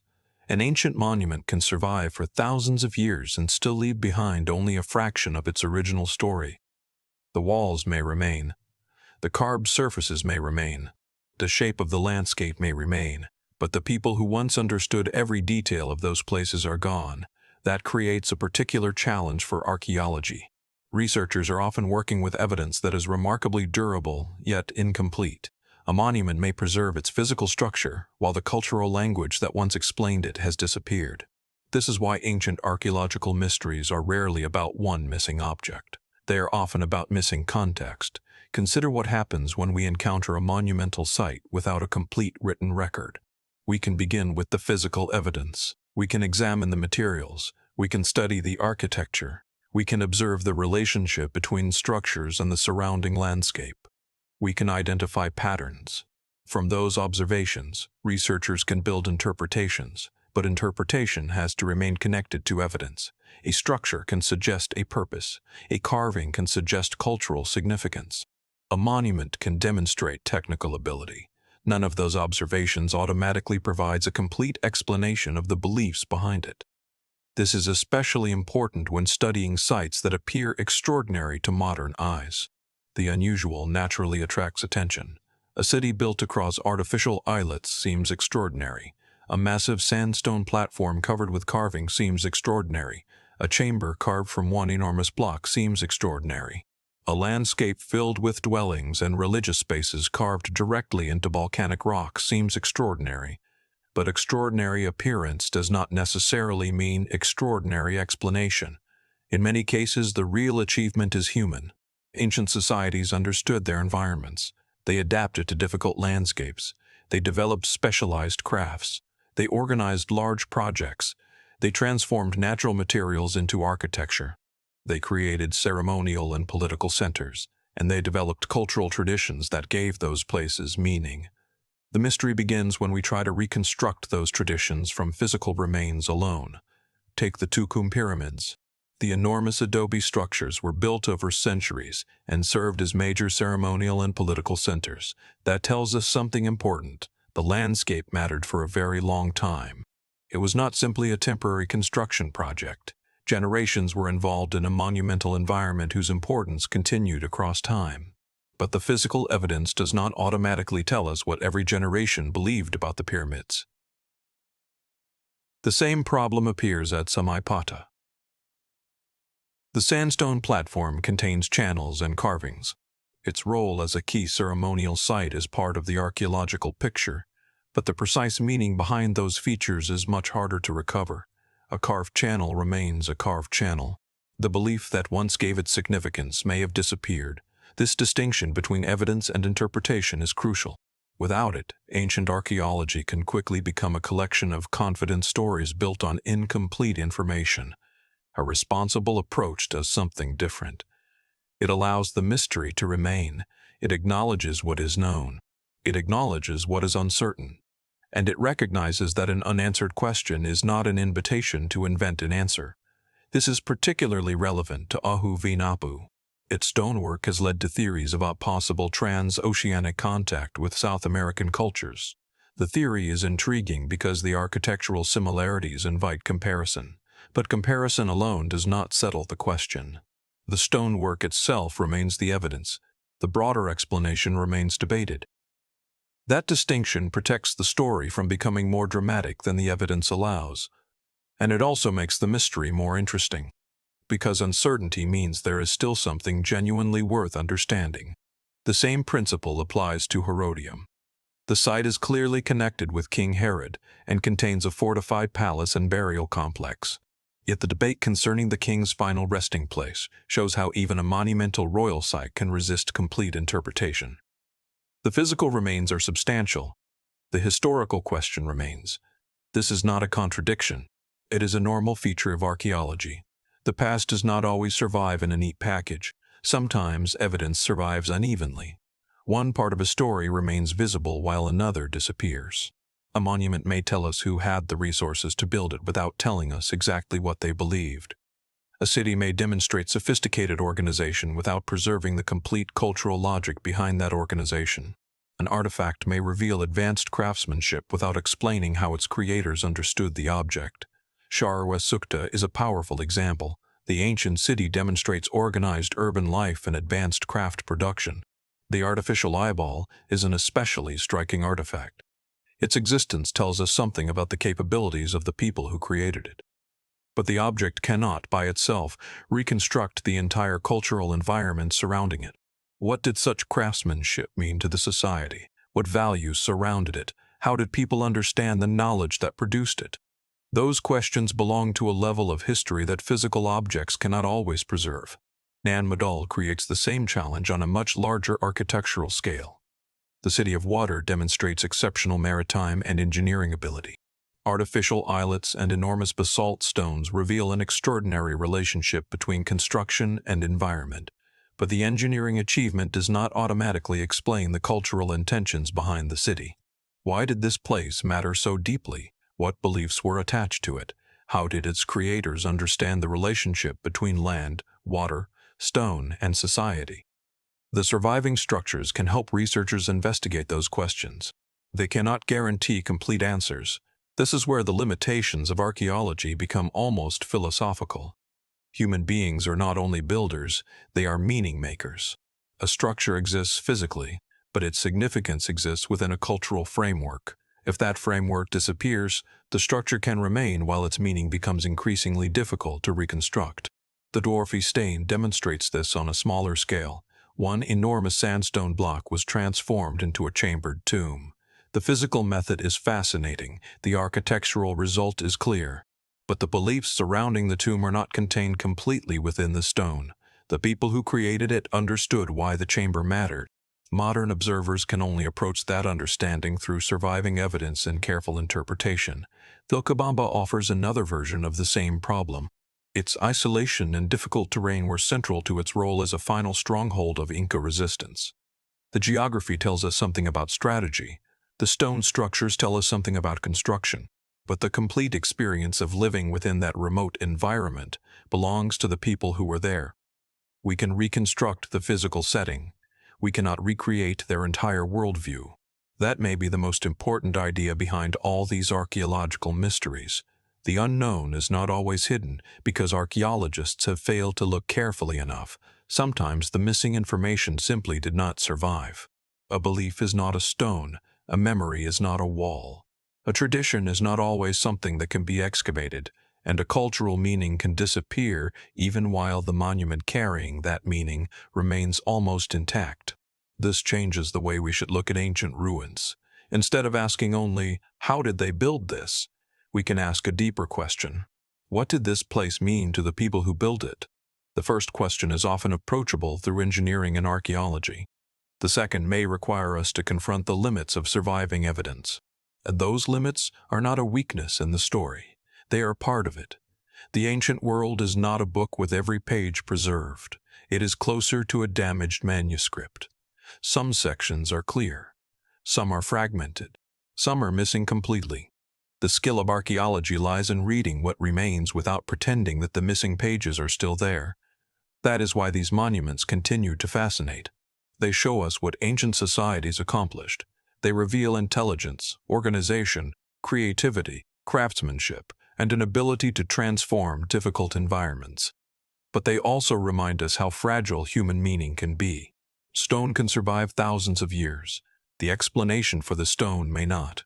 And sometimes the most honest conclusion is not that the mystery has been solved, but that the surviving evidence has taken us as far as it can. When the landscape becomes the monument. Some ancient builders did not simply construct monuments on the landscape, they transformed the landscape itself. That idea appears in remarkably different forms across the archaeological sites described in this documentary. At Gorem, volcanic rock became dwellings, churches, and monasteries. At Samipata, a massive sandstone formation became a carved ceremonial platform. At Non Madol, artificial islets transformed a watery environment into a monumental complex. The materials and environments were different. The human decision was surprisingly similar. Instead of treating nature as something separate from architecture, these societies incorporated it directly into what they built. At Goreme, the volcanic landscape provided the material. The ancient communities carved into it, creating spaces for living and religious activity. The result is difficult to categorize using modern architectural language because the boundary between natural formation and human structure becomes blurred. A rock formation can look natural from one angle and unmistakably architectural from another. The deeper question is not whether people carved the rock. They clearly did. The more interesting question is why this relationship between landscape and architecture became so important. The answer cannot simply be convenience. A building method can be practical and meaningful at the same time. When a community repeatedly chooses a particular way of shaping its environment, that choice can become part of its cultural identity. Goreme demonstrates that possibility. The landscape itself became part of everyday and religious life. The earth was not simply beneath the buildings. The earth was the building. That creates a different kind of architectural experience. A conventional structure has an obvious beginning and end. You can identify the wall. You can identify the roof. You can identify the boundary between the building and the ground. At Goreme, those boundaries become less certain. The structure seems to emerge from the rock. This is one reason the landscape remains so visually striking. But visual impact alone does not explain cultural significance. A modern observer may admire the ingenuity of carving dwellings and religious spaces into volcanic formations. The people who created those spaces would have understood them through their own cultural world. They would have known which places mattered. They would have understood the traditions associated with them. They would have known the difference between ordinary space and sacred space. Those distinctions are not always preserved physically. A carved room can survive. The meaning attached to that room can fade. Samaipata offers a similar challenge, but in a different material. There, a massive sandstone formation was covered with enigmatic channels and carvings, and served as a key ceremonial site. The scale of the rock is part of the experience. It was already there before human beings transformed it. Then, the transformation began. The surface was altered. Channels were carved. Patterns and forms appeared. The natural formation became a place of human significance. Again, the physical evidence is clear enough to establish that people invested substantial effort in the site. But the deeper intentions remain harder to recover. A channel can be traced. A carving can be documented. The entire platform can be studied. Yet the belief that once connected those features together cannot be measured in the same way. This is one of the fundamental difficulties of archaeological interpretation. Physical evidence is visible. Cultural meaning is often invisible. Researchers can describe what survives. They can compare features. They can examine patterns. But the meaning of those patterns depends on understanding the culture that created them. When that culture is separated from us by centuries or millennia, the interpretation becomes necessarily incomplete. Nan Madol demonstrates the same principle through an entirely different environment. Here, the landscape is dominated by water. The builders created artificial islets and constructed a complex using enormous basalt stones. The result is a monumental environment in which water and architecture are inseparable. The engineering achievement is obvious. The environment itself makes the construction remarkable. The builders had to work with stone while creating structures across artificial land. The site demonstrates exceptional maritime and engineering prowess. But even here, technical accomplishment is only part of the story. The question is not simply how the builders managed to construct the complex. It is why this form of construction mattered. What did the artificial islets represent? What cultural ideas surrounded the basalt structures? Why was this particular relationship between water and architecture significant? Those questions lead beyond engineering. They enter the world of belief and meaning. And that world is difficult to recover from architecture alone. This is why ancient sites should not be judged only by whether their construction methods appear understandable to modern observers. Understanding the method does not automatically explain the motivation. A modern engineer might look at a structure and ask how it was built. An archaeologist might ask what evidence reveals about its construction and use. A historian might ask what it tells us about the society that created it. And a deeper cultural question remains underneath all three. Why did the people who built it believe that this was worth doing? That question is difficult because there is no universal answer. Different societies have different relationships with their landscapes. Different cultures assign different meanings to stone, water, mountains, temples, tombs, and cities. The same physical feature can mean completely different things in different cultural settings. This is why comparisons between ancient sites have to be made carefully. A pyramid does not automatically have the same meaning as another pyramid.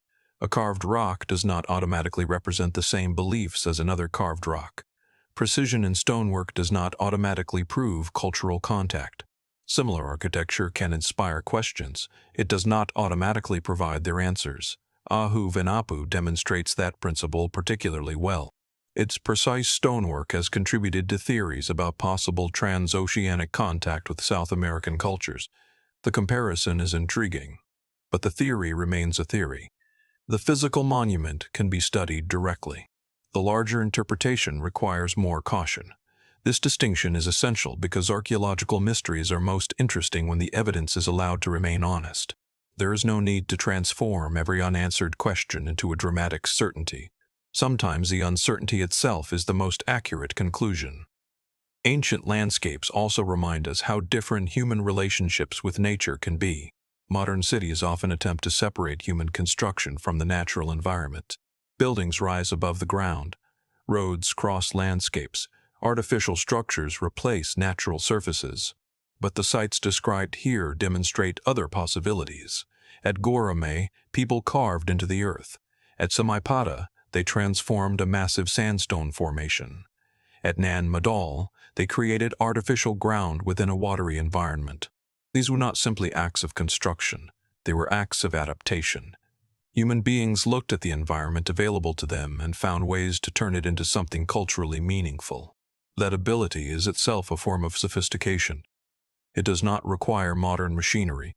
It requires observation, planning, skill, patience, and a cultural reason to invest those qualities in a particular place. The archaeological record preserves evidence of those efforts, but it does not always preserve the complete reasoning behind them. That is why these landscapes remain so compelling. They demonstrate that ancient societies were not merely surviving within difficult environments. They were actively shaping those environments. They created spaces for political life. They created spaces for ceremony. They created spaces for religious activity. They created places that expressed something about how they understood their world. What we can see today is the result. The thought process has largely disappeared. The stone remains.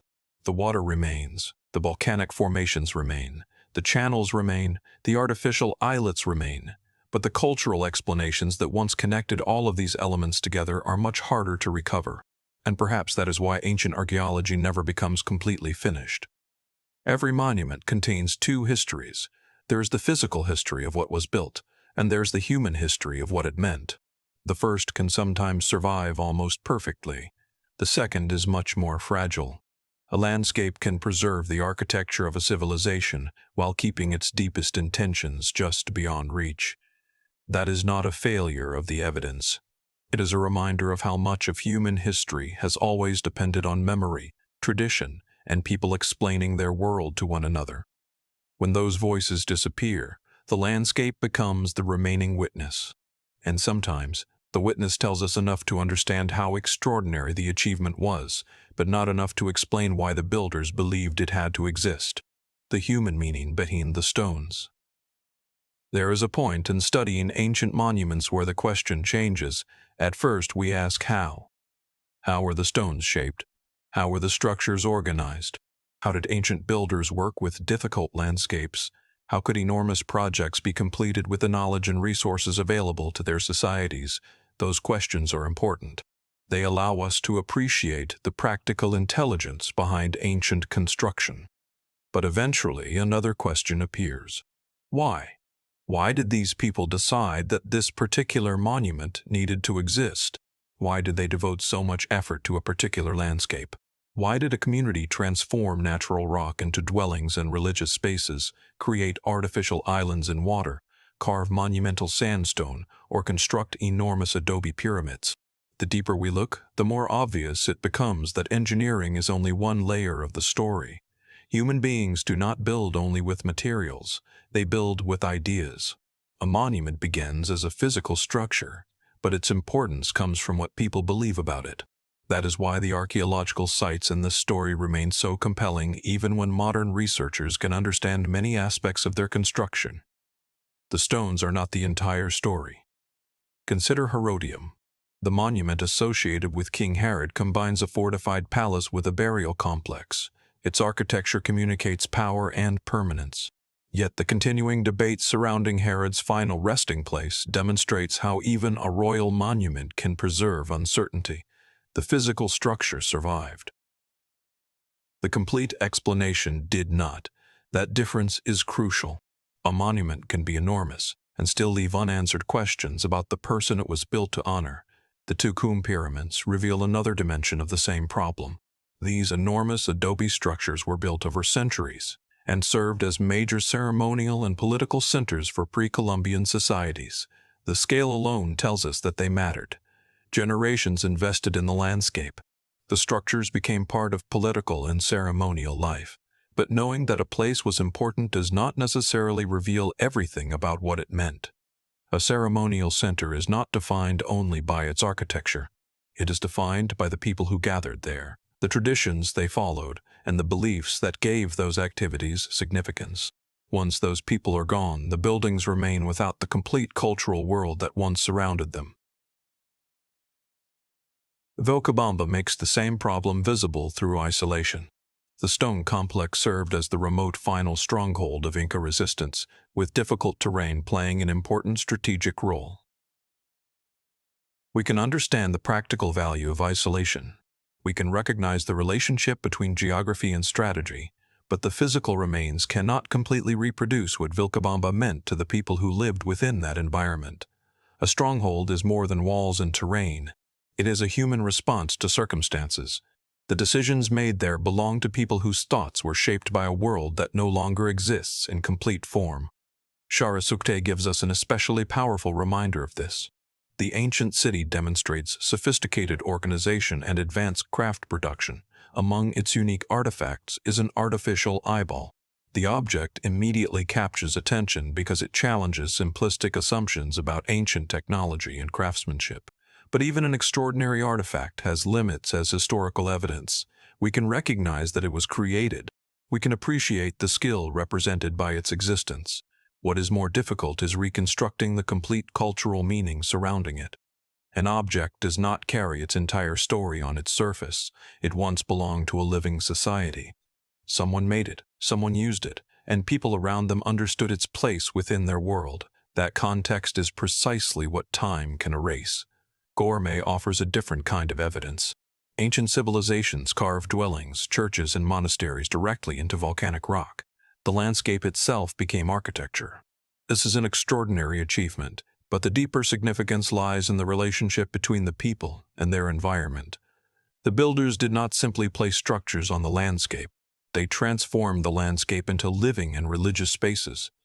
That choice tells us something about their ability to adapt and create, but it also raises questions about their beliefs. What did those spaces represent? How did people understand the relationship between their homes, their religious structures, and the volcanic formations surrounding them? The surviving rock cannot provide every answer. It can preserve the physical environment. It cannot preserve every thought. Ahuvenapur introduces yet another kind of uncertainty. The precision of its stonework has led to theories about possible transoceanic contact with South American cultures. That possibility is intriguing precisely because it remains unresolved. The monument gives researchers something tangible to compare. But the comparison does not automatically become proof. This is an important lesson in historical interpretation. Sometimes the most responsible answer is not a confident conclusion. It is a carefully defined question. Ahuvenapur leaves that question open. The stonework is evidence. The theory is interpretation. The distinction between them matters. Samaipata brings the same issue into focus through its massive sandstone platform. Channels and carvings cover the formation, which once served as a key ceremonial site. The human transformation of the stone is obvious. The ceremonial importance gives the site a clear cultural context, but the precise intentions behind the enigmatic carvings remain more difficult to reconstruct. A carved line can survive. The belief that gave the line meaning may not. Nan Medal demonstrates the same principle on an extraordinary architectural scale. A city of artificial islets was created in a watery environment using enormous basalt stones. The result showcases exceptional maritime and engineering ability, yet the engineering does not completely explain the cultural purpose. Why was this particular form of construction meaningful? Why create architecture across artificial islands? What beliefs surrounded the relationship between water, stone, and the built environment? The remains allow researchers to investigate those questions. They do not provide every answer. And then there is Dwarfy Stain. A single massive sandstone block was transformed into a chambered tomb. The monument is physically simple to describe, but conceptually it is profound. Instead of building a tomb from many stones, the builders carved directly into one. The geological object became the architecture. The construction demonstrates skill and planning. The existence of a chambered tomb demonstrates cultural purpose, but the beliefs behind that purpose remain much harder to recover. This is where the ancient world becomes most distant from us. We can reconstruct materials. We can study structures. We can examine landscapes. We can compare architectural forms. But we cannot directly recover the minds of the people who made those choices, and that limitation should not make us underestimate them. In fact, it should make us more careful about how we describe their achievements. Ancient societies were not simply solving engineering problems. They were creating environments that expressed their values. Political centers expressed authority. Ceremonial sites expressed shared traditions. Tombs expressed ideas about death and remembrance. Religious spaces expressed beliefs. Cities expressed organization. Monuments expressed memory. When those meanings disappear, the architecture becomes an incomplete message. That is why the phrase, "unsolved mystery," needs to be handled carefully. These sites are not necessarily mysteries because nobody understands them. Many aspects can be studied. Their construction can be examined. Their physical remains can be documented. Their broad roles can sometimes be identified. What remains unresolved is often the deepest layer, the intention, belief, or cultural reasoning behind the monument. That distinction makes these sites more fascinating, not less, because the unanswered questions are genuinely human. They concern motivation, identity, memory, belief, purpose. The ancient builders knew the answers. They did not necessarily know that thousands of years later, people would be standing among their creations trying to reconstruct those answers. Their monuments were part of ordinary life in their own time. Today, they are extraordinary windows into worlds that no longer exist. And every window has a limit. We can see through it. We can learn from what remains, but we cannot see everything that was once there. Perhaps that is the most honest way to approach ancient archaeology, not as a hunt for sensational answers, but as an encounter with surviving evidence. The stones deserve to be taken seriously, so do the gaps between them. Because sometimes the greatest mystery is not what ancient people built. It is the invisible world of meaning that made them build it. What the ancient world did not leave behind. The most revealing feature of an ancient archaeological site is sometimes not the monument itself, but the information that is missing around it. A structure can survive in extraordinary detail, while the story that once explained it has almost completely disappeared. This creates a strange situation for modern researchers. The evidence is visible, measurable, and sometimes enormous. Yet the explanation may remain incomplete. That is the challenge shared by many of the world's most unusual archaeological sites. At Herodium, the architecture preserves the memory of a powerful ruler, but debate continues over the precise location of his final resting place. At Tukum, enormous adobe pyramids demonstrate centuries of construction and their importance as ceremonial and political centers. Yet the deeper beliefs attached to that monumental landscape are more difficult to reconstruct. At Vocabamba, difficult terrain and isolation became central to the character of the final Inca stronghold, but the complete human experience within that remote environment is no longer accessible. Each site contains evidence. None contains the entire explanation. That difference matters. When we look at ancient ruins, we often imagine that everything we need to know is physically present. If only archaeologists examine the site carefully enough, we assume, eventually every mystery will disappear. But archaeology cannot recover information that no longer survives. It can interpret, it can compare, it can reconstruct.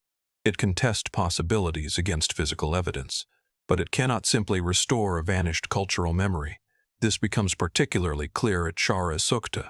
The ancient city demonstrates sophisticated organization and advanced craft production. Its unusual artifacts, including an artificial eyeball, provide remarkable evidence of human skill. Yet, an artifact is not the same thing as a complete cultural explanation. The object survives. The society that gave it meaning does not survive in its original form.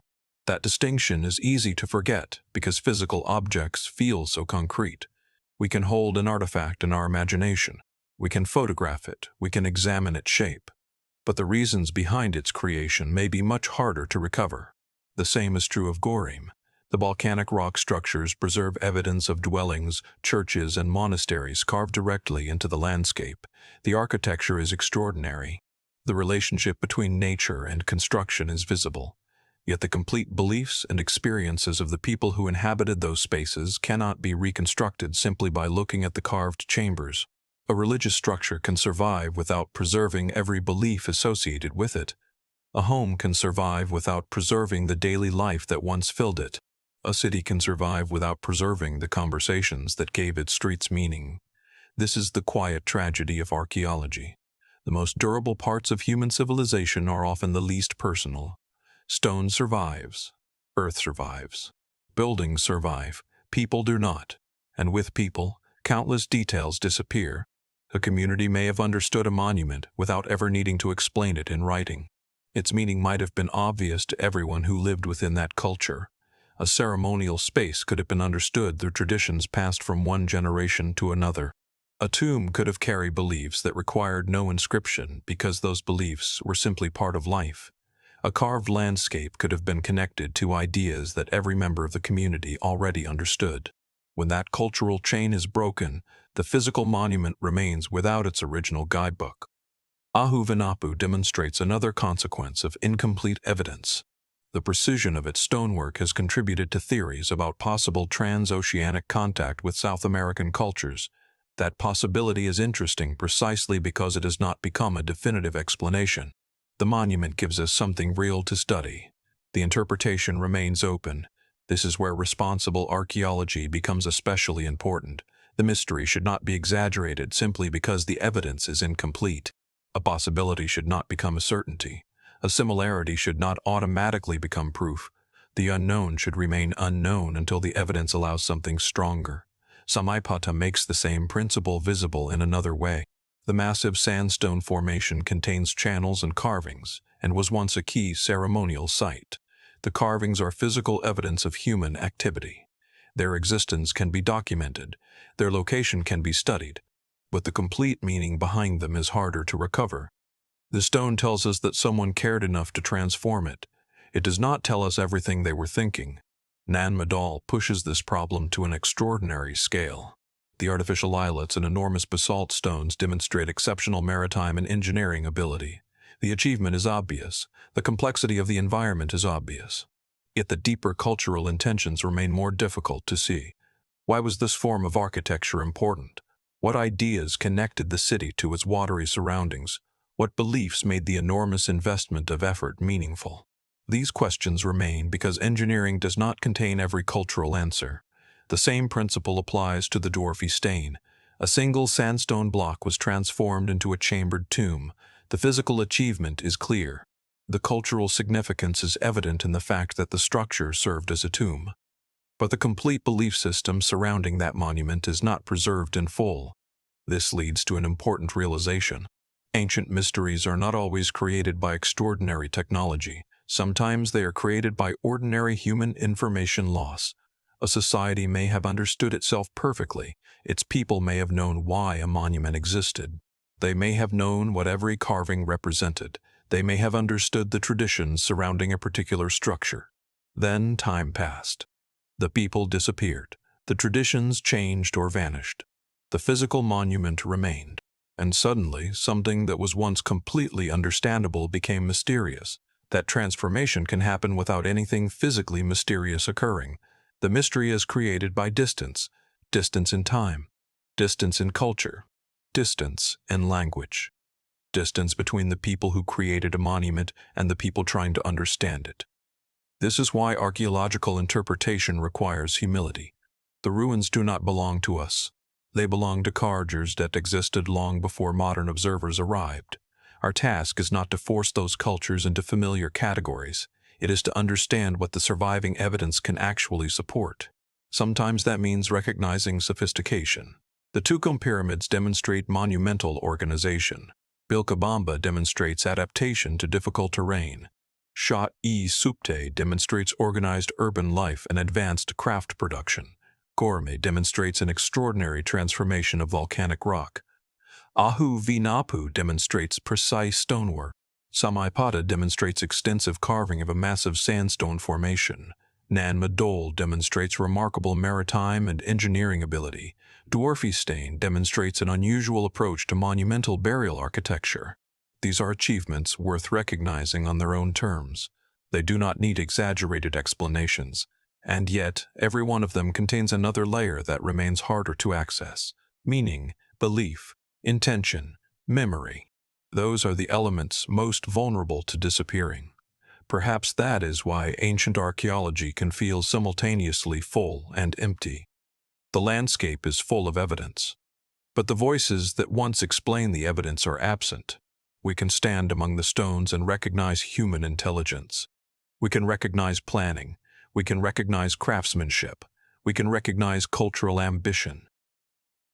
But we cannot always recover the complete story behind those choices. That is not a reason to abandon the search. It is a reason to approach the search carefully. The unanswered questions are valuable because they show us where our knowledge ends. And knowing where knowledge ends is part of understanding history. The ancient world did not leave us a perfect record. It left fragments. Some fragments are enormous. Some are remarkably precise. Some are strange. Some are be precise. Some are difficult to interpret. Together they form a partial image of human civilization, but partial does not mean meaningless. Every surviving monument brings us closer to people who are otherwise unreachable. And every unanswered question reminds us that the distance between us and them can never be completely erased. The stones remain. The landscapes remain. The craftsmanship remains. What has disappeared is the certainty of the people who once knew exactly what it all meant. That is perhaps the most enduring mystery of all, the mystery that remains. There is a temptation when looking at ancient archaeological mysteries to believe that every unanswered question is simply waiting for one final discovery, one missing inscription, one forgotten document, one overlooked piece of evidence. Perhaps such discoveries will one day change our understanding of particular sites. But there is another possibility that is quieter and, in some ways, more profound. Some mysteries remain because the physical evidence survived while the deeper cultural meaning did not. The ancient world left behind remarkable achievements. At Herodium, monumental architecture preserves the legacy of King Herod, while questions remain around his final resting place. At Tukum, enormous adobe pyramids revealed generations of construction and the importance of ceremonial and political life. At Vilcabamba, stone architecture and difficult terrain reveal the character of a remote Inca stronghold. At Share Sukte, the remains of an organized city and its advanced craft production challenge simplistic ideas about ancient societies. At Gorami, entire spaces were carved into volcanic rock, creating dwellings, churches, and monasteries directly within the landscape. At Auvinapu, precise stonework continues to inspire questions about possible connections across the Pacific. At Samaipata, a massive sandstone formation, preserves channels and carvings connected to a ceremonial landscape. At Nan Madol, artificial islets and enormous basalt stones demonstrate exceptional maritime and engineering ability. And at Dwarfy Stain, a single sandstone block was transformed into a chambered tomb. The sites are separated by geography, culture, architecture, and time, yet they share something fundamental. They remind us that ancient human achievement was often far more sophisticated than the surviving historical record can fully explain. That does not mean ancient people were mysterious because they possessed impossible abilities. The evidence points toward something much more interesting. They were skilled, they were organized, they adapted to their environments. They created monuments according to their own cultural priorities. They developed traditions that gave meaning to places and objects, and much of that meaning has not survived in a form we can completely recover. This is why the deepest archaeological mystery is often not construction, it is intention. Modern science can help us understand how materials behave. Archaeology can reveal how structures were shaped and arranged. Researchers can examine surviving artifacts and landscapes. But there is a limit to what physical evidence can tell us about beliefs. A stone can preserve a carving. It cannot preserve the thought that inspired the carving. A chamber can preserve its shape. It cannot preserve every belief surrounding the people who entered it. A city can preserve its architecture. It cannot preserve every conversation that once gave that city life. This limitation does not make archaeology powerless. Quite the opposite. It makes the evidence more meaningful. Every surviving structure becomes a fragment of a much larger human story. The fact that we cannot recover everything should make us more careful with what we claim to know. It should also make us more willing to recognize uncertainty. Ahuvinapu is a good example. Its stonework has encouraged theories about possible transoceanic contact with South American cultures. That is an intriguing possibility. But the responsible conclusion is not to turn possibility into certainty. The monument remains valuable because the evidence itself raises an important question. The same principle applies across these sites. Mystery does not require exaggeration. The real archaeological record is already extraordinary. Nan Madol does not need an impossible explanation. Its artificial islets and enormous basalt construction are impressive because human beings created them. Garame does not need a supernatural story. Its carved volcanic landscape demonstrates remarkable adaptation and craftsmanship. Samaipata does not need an invented purpose. The massive carved sandstone formation and its ceremonial role are already enough to show the cultural importance of the site. Dwarfy Stain does not need to be enormous to be remarkable. The decision to transform one massive sandstone block into a chambered tomb is extraordinary precisely because of its simplicity. And Share Sukte does not need exaggerated claims to challenge our assumptions. An organized ancient city with advanced craft production and an artifact such as an artificial eyeball already demonstrates the complexity of the society that created it. These places teach the same lesson in different languages. Ancient civilization was not a single path. Human societies found different ways to solve problems, organize communities, shape landscapes, and express cultural ideas. Some built with adobe, some carved volcanic rock, some shaped sandstone, some worked with enormous basalt stones, some transformed a single block into a tomb. The materials changed, the environments changed, the cultures changed, but the human impulse to create meaningful places remained. That is perhaps the most important thing these ruins reveal. Ancient monuments were not simply engineering projects, they were expressions of human priorities. A political center could embody authority, a ceremonial site could embody shared traditions, a tomb could embody ideas about remembrance, a city could embody organization, a religious space could embody belief, a monumental landscape could become part of a society's identity. When the society disappears, the monument becomes a surviving expression of something we can no longer fully hear. That is why standing before an ancient ruin can feel strangely personal. The people who built it were separated from us by centuries or millennia, yet their decisions remain visible. Someone chose this location. Someone shaped this stone. Someone planned this structure. Someone believed the effort was worthwhile. We may never know every reason, but we can still recognize the human intelligence behind the result, and perhaps that is where the mystery should remain. Not in exaggerated claims about what ancient people could supposedly do, not in stories unsupported by evidence, not in the assumption that every unanswered question must have an extraordinary answer. Instead, the mystery can exist naturally. A monument can be understood and still remain partly unknown. A civilization can be studied and still contain lost dimensions.